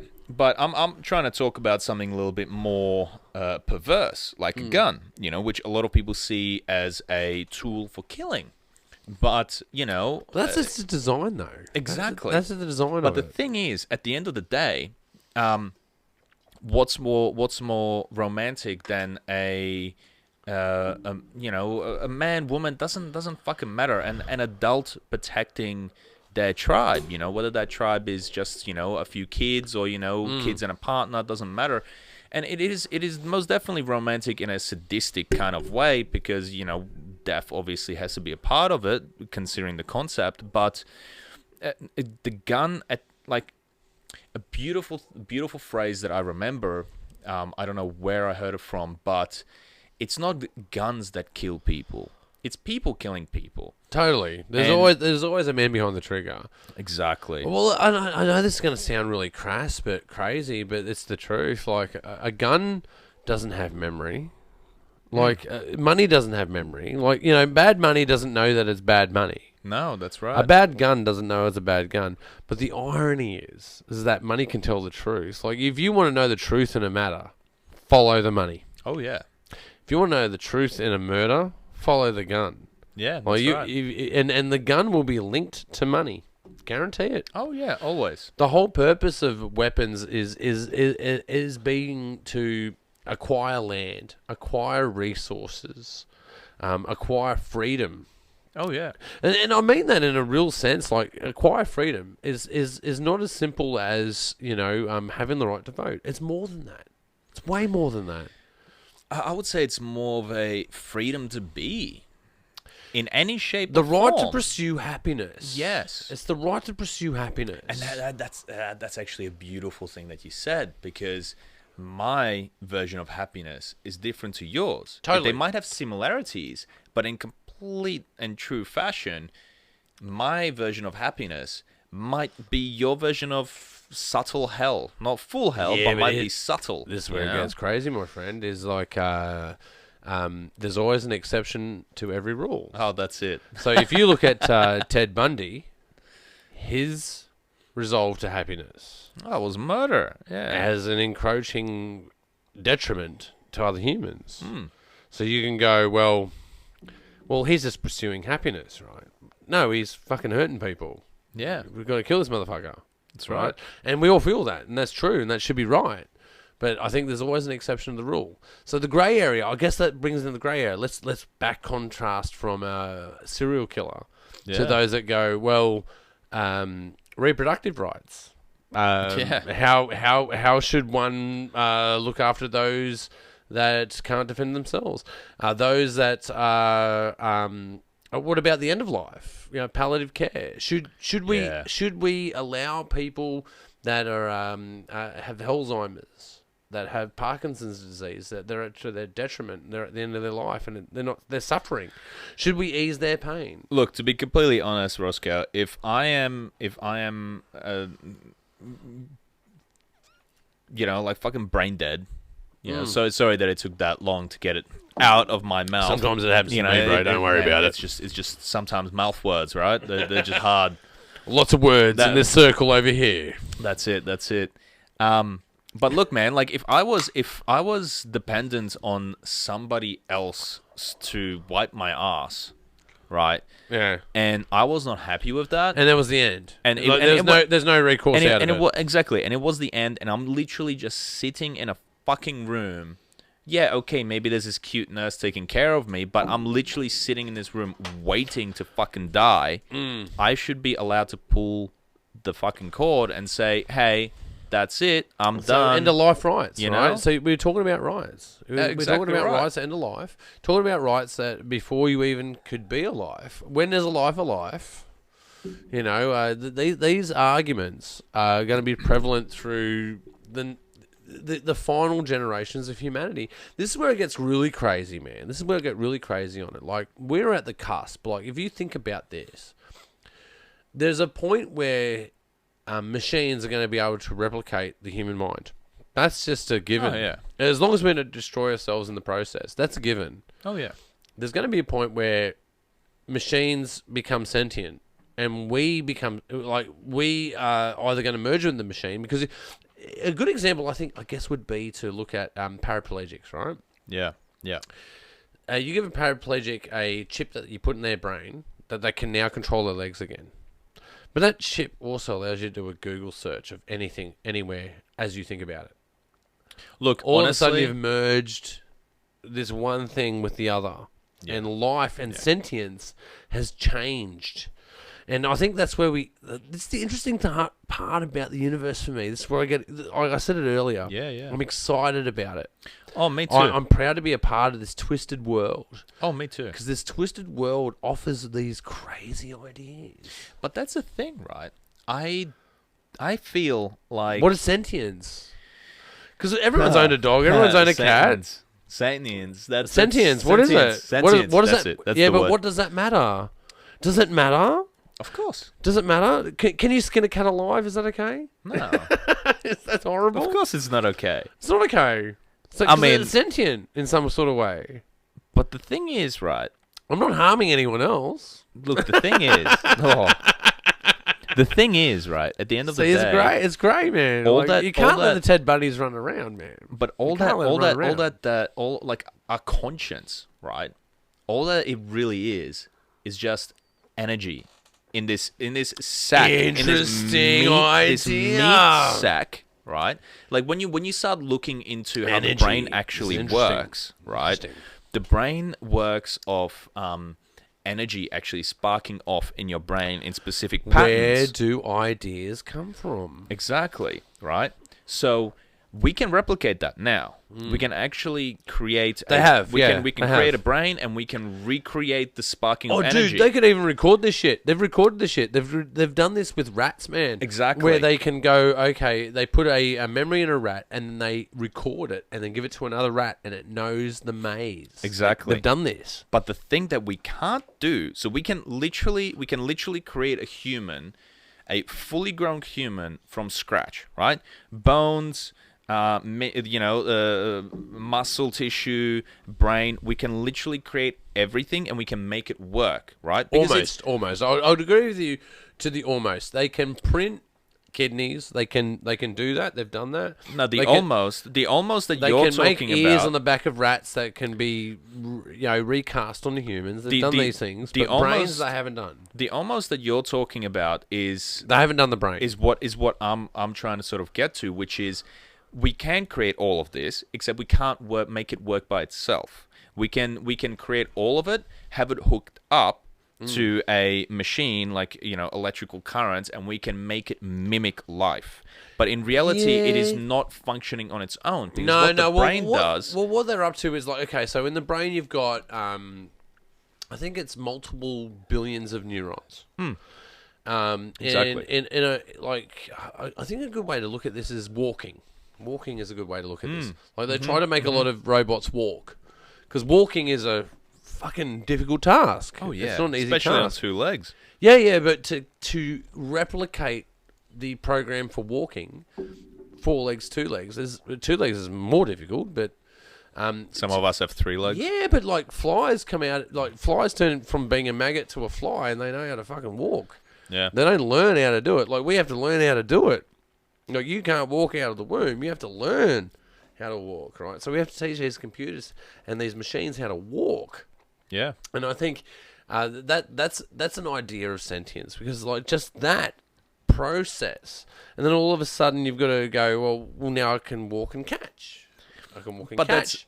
But that's the thing that I can walk and talk. I can walk and catch and talk. But that's the thing that I'm trying to get to, right? But we've only been around for 400 years. This is my point. 400 years. Okay, a geological scale. Okay. Yep. Geological scale. 12 hours on a clock for the entire existence of the Earth. Human existence has been here for 4 seconds. Yeah. Modern science is here in less than a second. Yes. That's how old we are. Yeah. The dinosaurs were here for 300 million years. And they did shit with it. No, but here's the thing. Like we're trying to move into this thing. We are literally in an evolution at the cusp of change. Like we are at a point. Oh, yeah. We are at a point. Oh, it's still on me. Great. Yeah, you haven't changed from you to me. No, but we're at a point in history. Like we had the Industrial Revolution. Yes. And the construct of steel. And in fact, we even name it the Bronze Age, the Steel Age. We got the Stone Age. We got the names for these things. I really think that we're in the Silicon Age, right? Our skylines are made of glass. They're literally made of glass. I think that with technology and this is advancing... the beginning. This is the beginning. Well, I think that with technology advancing, I really believe that when you were talking about robots and shit, right? I really think that what's going to happen is we're going to become cyborg first. I think so too. And I think that's just... but there's also going to be the evolution. Yeah, but the other, like if you go back... Yeah. You go back through history, the slaves of humanity have always had a religion. Oh, of course. The single god... Yeah. And those that are downtrodden always end up as the leaders. Of course, because they're the hardest working, and it's that's a how. cycle of it, and that's exactly right. It's just a cycle of empire, and it's totally perceivable. Yeah. that would happen with machines.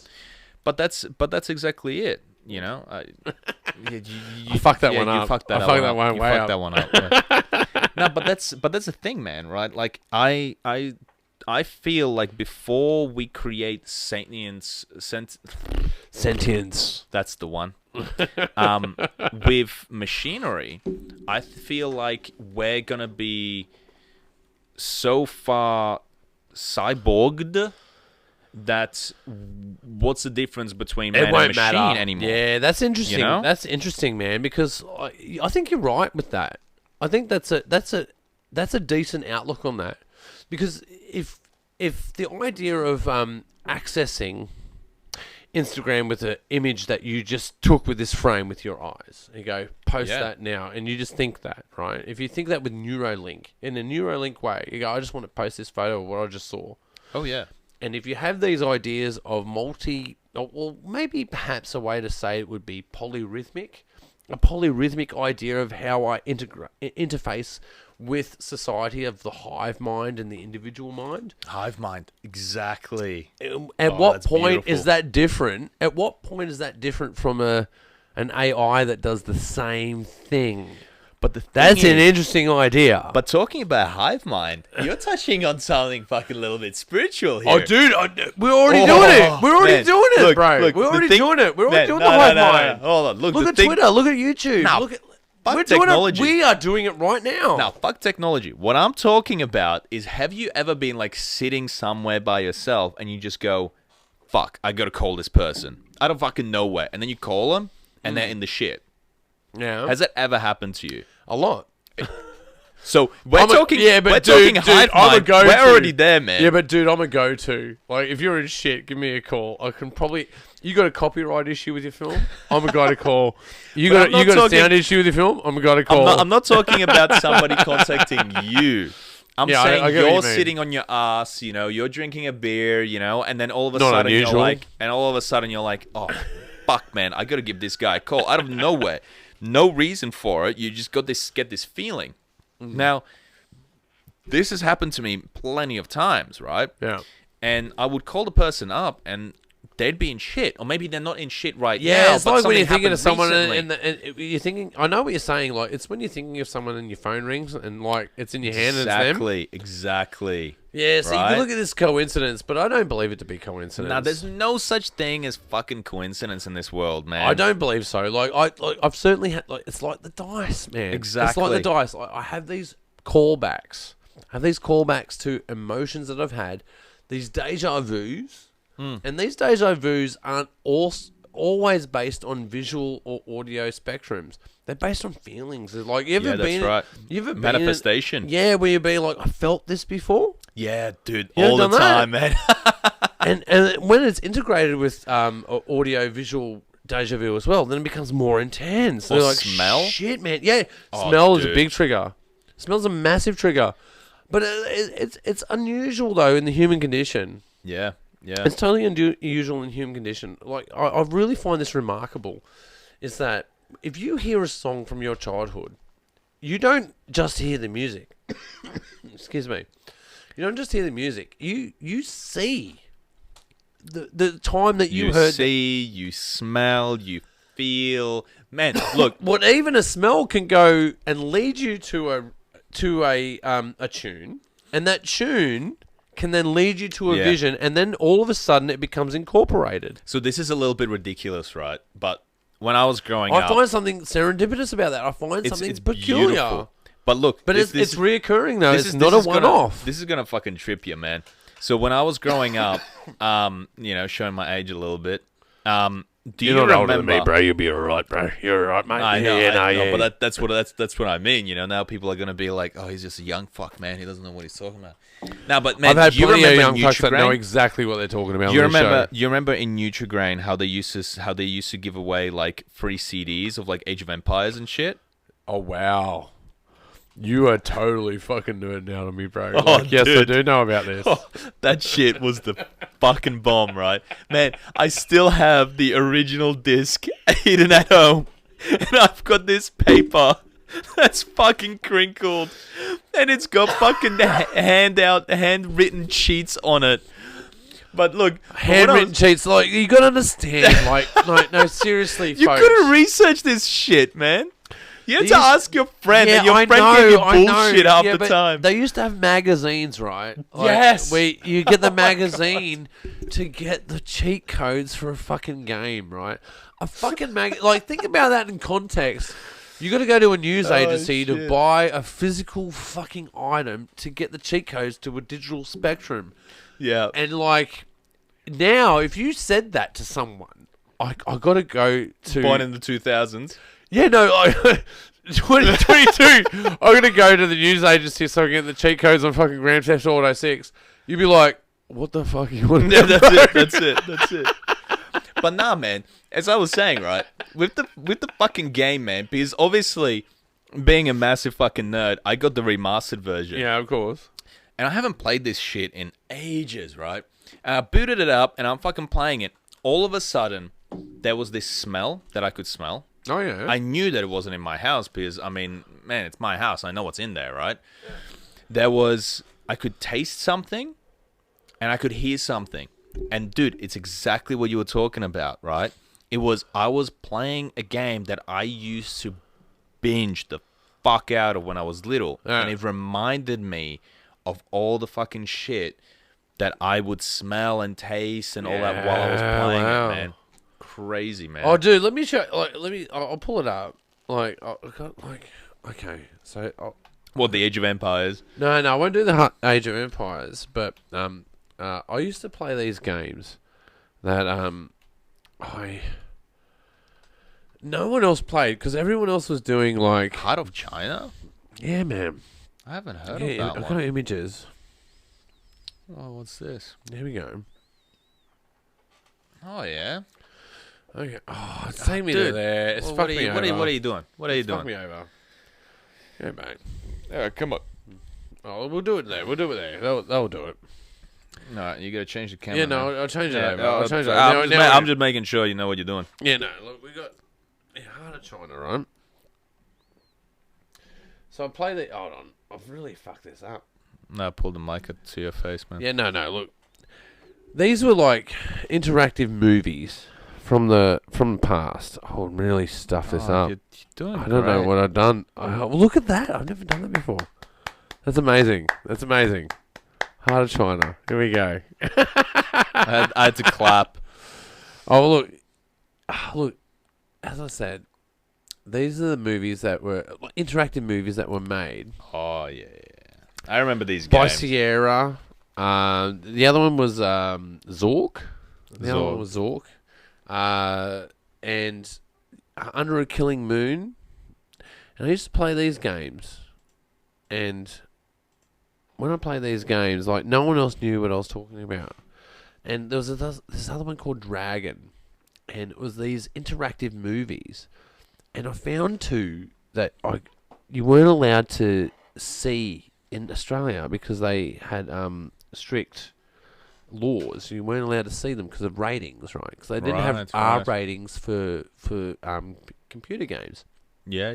R ratings for computer games. I remember those times. Yeah, they didn't come out until like the late 2010s, I think, before they got an R rating. Yeah. And this is back in the 90s, man. And there was games like Phantasmagoria and Phantasmagoria 2. And these are games that I got off, I believe it was bulletin boards in Russia that I had to download them from. And this is the 90s, right? It's not just like going to Pirate Bay or, That's a kick-ass forbidden torrents. word here, guys. We don't pirate things. we pay. Australia is the highest pirating nation in the world. Just saying. Yeah, I know. I've pirated a few things. Yeah. Yeah, I mean, look- no, I haven't. Oh, look, to be really fair, like I'll do a call back to this, but like to be fair, like when I started out as a video editor, I had to use pirated software. I just didn't have the money No, that's it. to be an artist in that space. But as soon as I was making money as an artist, I got everything subscribed and registered. Like I did everything right. But there was that there was at least 3 years in there that I just didn't have the money. Yeah, It's just not possible. it's and the irony- really expensive, actually. Well, the irony is that if you look at like now the money that I spend in software is totally worth it to those that provide the software. but it's because you're making money off it. Yeah, but the first 3 years of that, like they're I suppose that they have their like light episodes, or not light, but light software. But the light software doesn't That's encapsulate the whole enchilada. But look, I certainly was stealing games back in the 90s. Who wasn't? But I would take these like interactive movies and I'd play with them, man, and I'd do them for months, like a really long time. Like I remember I had a laptop from 1988 that I was doing. It was this one, the one I had up actually. It was the Heart of China, and the Heart of China is like you don't even get like audio. It's all red. It's all red. Like it's graphic intensive, but it's all red, and it wasn't until after that they started having like motion graphics in it. Yeah. And I played all of those as well, all through the 90s, all through the early 2000s, and even led into Age of Empires and Command and Conquer is a good version. Command and Conquer, yeah. Mm-hmm. Yeah, because Command and Conquer would have the videos that would play in between. Yeah. But when you do interactive films like Phantasmagoria, Under a Killing Moon, A Heart of China, Dragon, these things were so controversial because they were about drug use. They were about sexuality. Even as a kid. The days when it was controversial, right? These days, Grand Theft Auto, Oh, nothing on it. Nothing on it, man. Like, if you do a comparison now to what the content is now, like, it's child's play. Like, That's it. Yeah, but at the time, that was so controversial. You weren't allowed to have these games. They were banned in Australia. The only way to obtain them was illegally. And I think that's where, like, the torrent... acquisition of content really started in Australia. If you look at the surge, and now we're back to politics again. Yeah, no, we are. And we're back to politics, and then hey, look, the family values, the fucking companies took over, and now we can have R-rated games because they bitched enough. Man, I'll tell you, this is a fact. Right? Before Fox Now. So Fox Now is a streaming service that you can get through your set-top box if you have a Foxtel subscription. I do not. I don't either. But that's how you do it. And prior to that, you'd have Netflix and Stan, which were quite competitive against each other in Australia. I have both. But if you didn't do that, if you didn't want to pay anything... You can go... Prior to that, you would download through torrent sites, which would be Pirate Bay, Kick-Ass Torrents, even LimeWire if you go back in the day. LimeWire. Oh, God. You go back in the day, you get Stop LimeWire. it. No, but if you go back to that, you get that. But preceding Kick-Ass Torrents and Pirate Bay, you've got LetMeWatchThis.com. Footlocker. Yeah, no, Footlocker. Oh, right? You got these streaming services that would give you literally the entire planet of content. Literally the entire planet. There is nothing that's out of reach for those guys. You could go and watch anything from any country before it was released in the cinema by any standard. And in fact, you could watch multiple releases of different directed edits. You could watch a whole bunch of different content through content the way that it was supposed to be released. In other words, kids, if you want to learn how to edit videos and know what directors are really thinking and doing, that is the website to go to. That is where you will learn everything. Oh, look, but you get to a point of subscription, and I will tell you this as a fact. The day that Foxtel Now was released, every site that you would go to was immediately blocked in Australia. Oh, yeah. And I watched that site flourish for a good 8 years. But it wasn't until Fox jumped in. Because if you think about a free market, air quotations, free market, if you think about a free market, you would think that if Netflix had a grievance in Australia going, well, I'm selling a product in Australia in a legitimate way, why do you allow these sites to... Because they haven't been around for long enough. We don't care. You're not invested in our interests. But now Fox Now comes online and go, we'll block those sites immediately. Well, of course. And now we're back to politics. And Is it politics? Is it politics? I think it's more than politics, though. I think it is. Like, I don't know. Like, when you think about austerity, right? Yeah, but who blocks sites? Who blocks sites in Australia? Look, it's basic. Like, who's in charge of the internet in each country? Politics. It might not be, it might not be the politics in general, the ones that we see, but it is a government company that, decides, this is okay, this isn't okay. I mean, COVID, beautiful example of that. A lot of things got blocked, a lot of things, like, for example, I would have a video sent to me from Europe from a friend, which was a live recorded broadcast of a one of those crazy motherfuckers that've got the entire alphabet before the name even starts. Okay. Being interviewed, and he wasn't saying anything against COVID. He was saying things. He was saying things like, "Okay, well, the COVID vaccine is this and that, and COVID is this and that."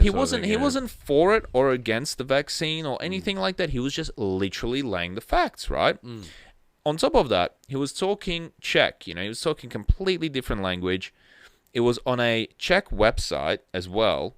And, it was sent to me. I watched it. There were no subtitles. You couldn't even turn on subtitles. It was that's just how it was. And I watched it, and I was like, okay, cool. And the next day, I was like, well, you know what? Fuck it. I'll show this to my girlfriend, and I'll translate it for her. And I brought the site up, to watch it. Blocked. And underneath was the false information of COVID. Yeah. So, in other words, the government decides what is blocked and what isn't. And obviously, because Fox has been around for long enough, it has dug its roots deep enough. That means the other information is propaganda. Exactly. And then if you look at fringe content that's outside of the main narrative, then all of a sudden you don't know what's true and what's not true. What is the truth? What is the truth? The truth is a mystery. What is the truth at that point? And I think Trump is someone that really set that on its head, right? Oh, really tipped it on its head. Like, we have alternative facts. Yeah. Like, how the fuck do you have alternative facts? Aren't the facts just the facts, bro? And now other governments lead that charge. Like, you can see that in the opposition at the moment. You can see that leading up in both main parties. And then you can see that across business as well. Like, there's this narrative. Yeah. There's this narrative that everyone has to placate to. And now you don't know what's true. You just don't know what's true. Oh, nothing's true. You can't. You just have to assume that everything's bullshit. And then where does that leave you as an individual? You go, well, fuck, I can only go off my own experience. Well, it's the Matrix all over again, isn't it? Like... It's like, well, what do you want to do? Do you want to be oblivious, or do you want to be conscious to the truth? And I'm not talking about being woken or whatever. Yeah, but that's red pill, man. You be red pilled, man. You start out as a blue pill, you end up at a red pill. But what if we take both? I don't know. What if we take both? Because in reality, I feel like you and me are in that middle.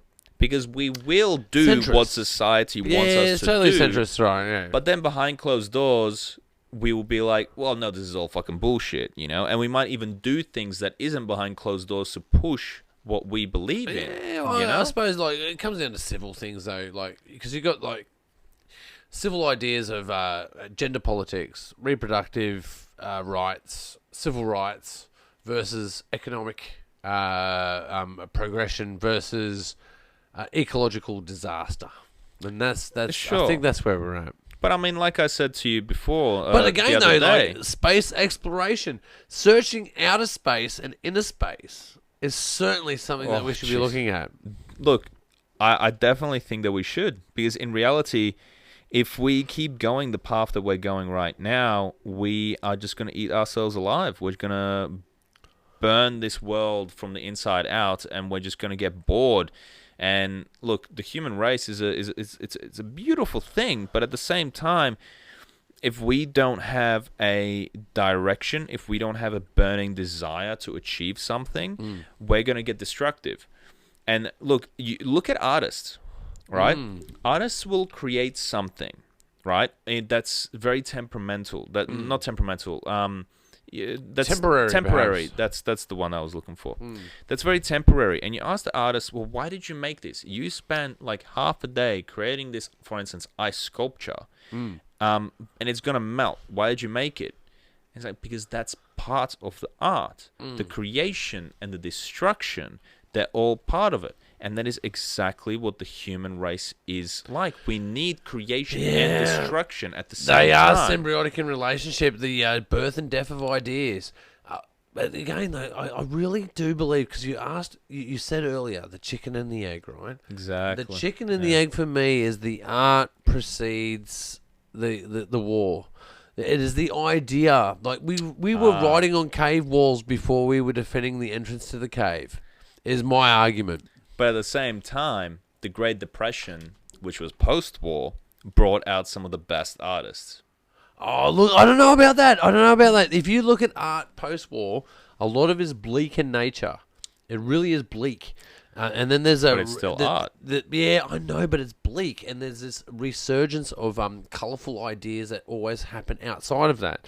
But again, though, this intersection of art and war has been prevalent through the entire human existence, and I can prove it. It's easily proven. Oh, it is. Armies that have been marched into battle have been marched to the beat of a drum.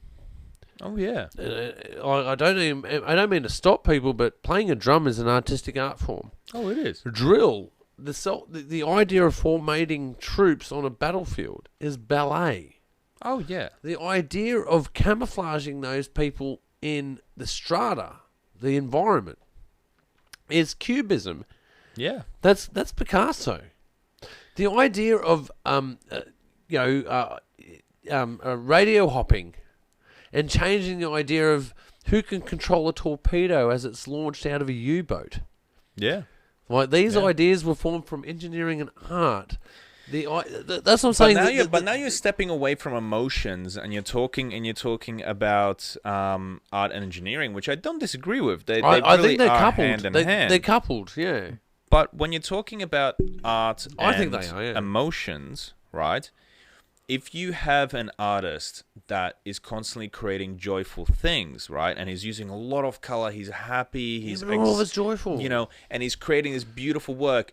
Eventually, if he doesn't, look, let's just say he's constantly happy, right? Eventually, the art will get duller, and duller. Yeah. Either that, or it will become something that just is not comprehensive to everybody else anymore.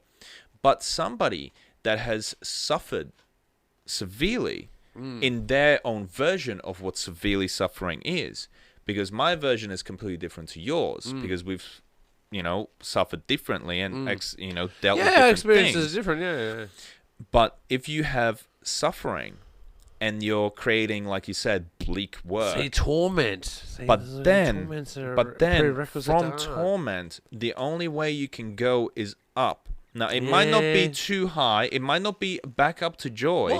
But even that little bit of rising, you end up introducing, you're creating black and white artwork, people dying, stuff like that. And then you start putting a splash of color in. And people go, oh, this is interesting. And you're relearning color. Like Heartbreak, for instance, is a beautiful example in music. See, as a graphic designer, you would understand tags, right? So people tag things. I'm going to write my name on this piece of wall. Those tags can be quite rudimentary in nature. They could be a simple pen on a glass window on a train. You can look at that and go, that's fucking ugly. I fucking hate that. Fucking taggers. Always making things ugly. And then you'd be on the same train looking out the window at a mural and going, isn't that beautiful? But who's to say that... they're both coupled. But who's to say that the artist... They are linked. But who's to say that the artist with the pen that just scribbled a tag in a train, that his intention wasn't to draw that emotion out of you? Because in reality, what does art do? Art draws emotion out of you, right? It draws question. It draws a question. Question, emotion, everything, right? Hold that thought. I'm going to go take a piss. Oh, I need to take a piss too. Where were we? Oh, you gotta bring the mic back. Oh, just don't do that. Jesus. Well, maybe it's COVID, man. Can't I lick the mic? Where were we? What were we talking about? Do you like this? Don't do that. Jesus. Don't do that. I'm ruining your mic. Don't do that. No. Where were we up to? Oh, we were talking about like artists and stuff. Man, I don't know, man. I'm drunk. I don't even know. Roscoe's got me drunk. I've gotten you totally drunk, but that means that we're near exit. If I've gotten you this drunk, that means we're near exit. For sure. Well, for cheers. Sure. Yeah, cheers. Cheers, bro. Cheers, bro. Cheers, bro. Nastravia, as I would say. Nazdravie. Nastravia. Man, look, I have had an absolute hoot talking to you tonight. A hoot? An absolute hoot. Oh, yeah? But you are a graphic designer. Where can we reach you if we need to do a suite of graphic design and proper logo design and proper branding? Where can we go? Well, I'd definitely recommend people to visit my website. Yeah. Oh, hey, here we go. I've just got it prepared, ready to go. Flawless.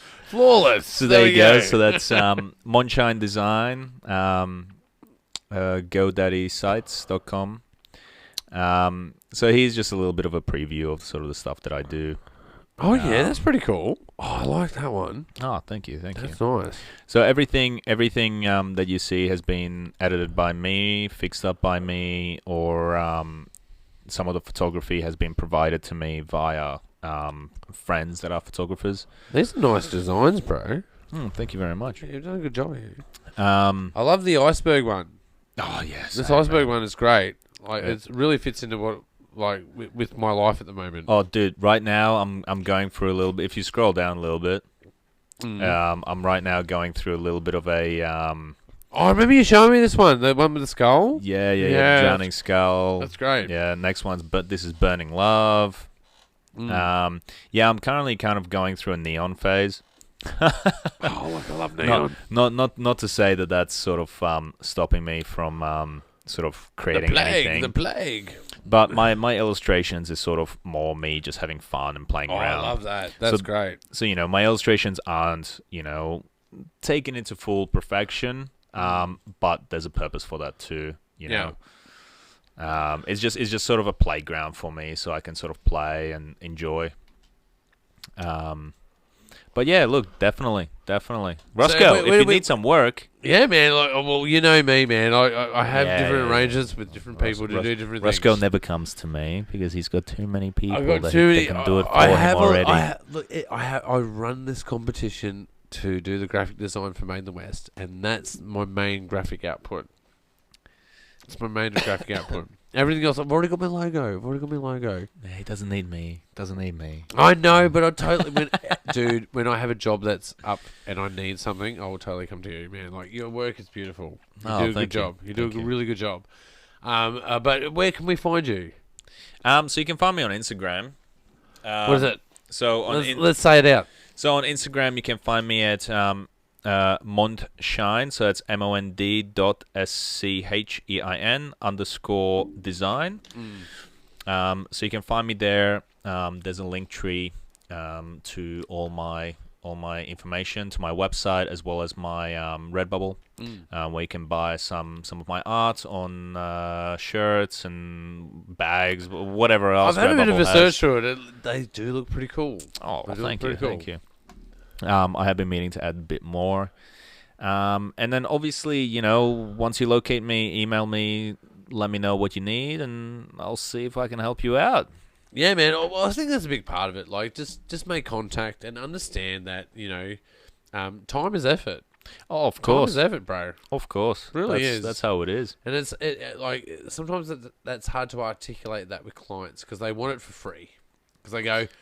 Well, look, I understand them in a way. Like, we're surrounded by image, and we take image for granted, and you don't understand people don't understand the work that goes behind image. Well, look, nothing in this world is free at the end of the day. Art is so easily accessible these days with technology and things like that. But I guess the main thing that I can do is...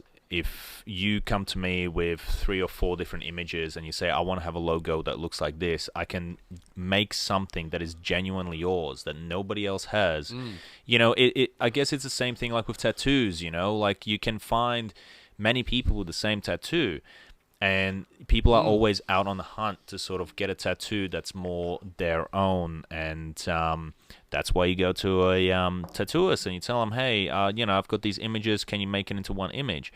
That's the same thing with a designer. And look, design work doesn't end at, like logos or, at logos or like business cards or things like that. It's a part of the suite. It can be anything, like it's let's part say of the suite, man. Like I feel like people don't understand graphic designers properly. Let's say that you've got this mad shirt idea design that you want and nobody's making it. Yeah. Well, locate a designer, because if he can't draw it himself, he probably has an illustrator under his belt that can illustrate it for them. Well, that's and then they can that's a create big note of it. it. Is the So, network. Is you can find the network out of that. Exactly right. Like for me, right, if you come to me with some kind of work, you're not necessarily just employing me. You're employing me and all the other artists that I know. Because if I can't do it, I'm not going to turn around to you and say, I can't do it. I'm going to say, okay, sweet. Hey, yeah, no worries. I'll take it on board. And then I will find people that can do it, and I'll pay it out of my own pocket. That's what outsourcing is, right? That's the outsourcing and subcontracting, and you can totally do that. There's nothing wrong with that. Totally. But at the end of the day, who has a better connection to the art world? You know, a random someone that's walking through the street, and an entrepreneur that's trying to make their own business, or somebody that's an artist and is literally swimming in it. Like I'm not gonna try to create a new technology without coming up to engineers and scientists and actually talking to them about it, because I know nothing about it. Same thing is with art. The problem with art is the same with singing. Everybody thinks that they know how to sing. Everybody thinks they know how to draw. How hard can it be? Well, exactly right. Because I've got a voice. It's hard. I've got a mouth. I can sing. Why not? You need to get experts that know what they're doing. Exactly right. And that's the bottom of the line. If you want to look professional and you want to get professional work done, you go to professionals to get it done for you. If you can't afford the top of the iceberg professionals, well, then you either go to freelancers, which can usually do it a little bit cheaper because they're the ones Stay away from Fiverr is what you're saying. Stay away from Fiverr, get a customized experience. Pretty much, yeah. Man, I've busted your balls enough for the night. Thank you so much for being on the show. I really appreciate your time. I really do. No, thank you for having me on here. It was fun. Yeah, man, I had an absolute ball. I know we went on a lot of trails there, but look, if you want to go and check Yarn out, you can find him out online. He'll be in the comments, no doubt about it. But you guys have been watching the Pagey Train. You can find us on Spotify. That's right, Spotify, and video on Spotify. But if you're watching us on YouTube, don't forget to subscribe. And you can find us on other applications as well, such as Apple iTunes or iHeartRadio. You've been watching the Pagey Train, and we'll see you next time. Shit, man, we got it done, bro. Well, I think we got through half a case of beer there. Half a case. That's fucking a little bit of beer. Great, we're done. Oh shit! All right, I've just got to do the promos, but we'll have a dart before we do that. That's fun.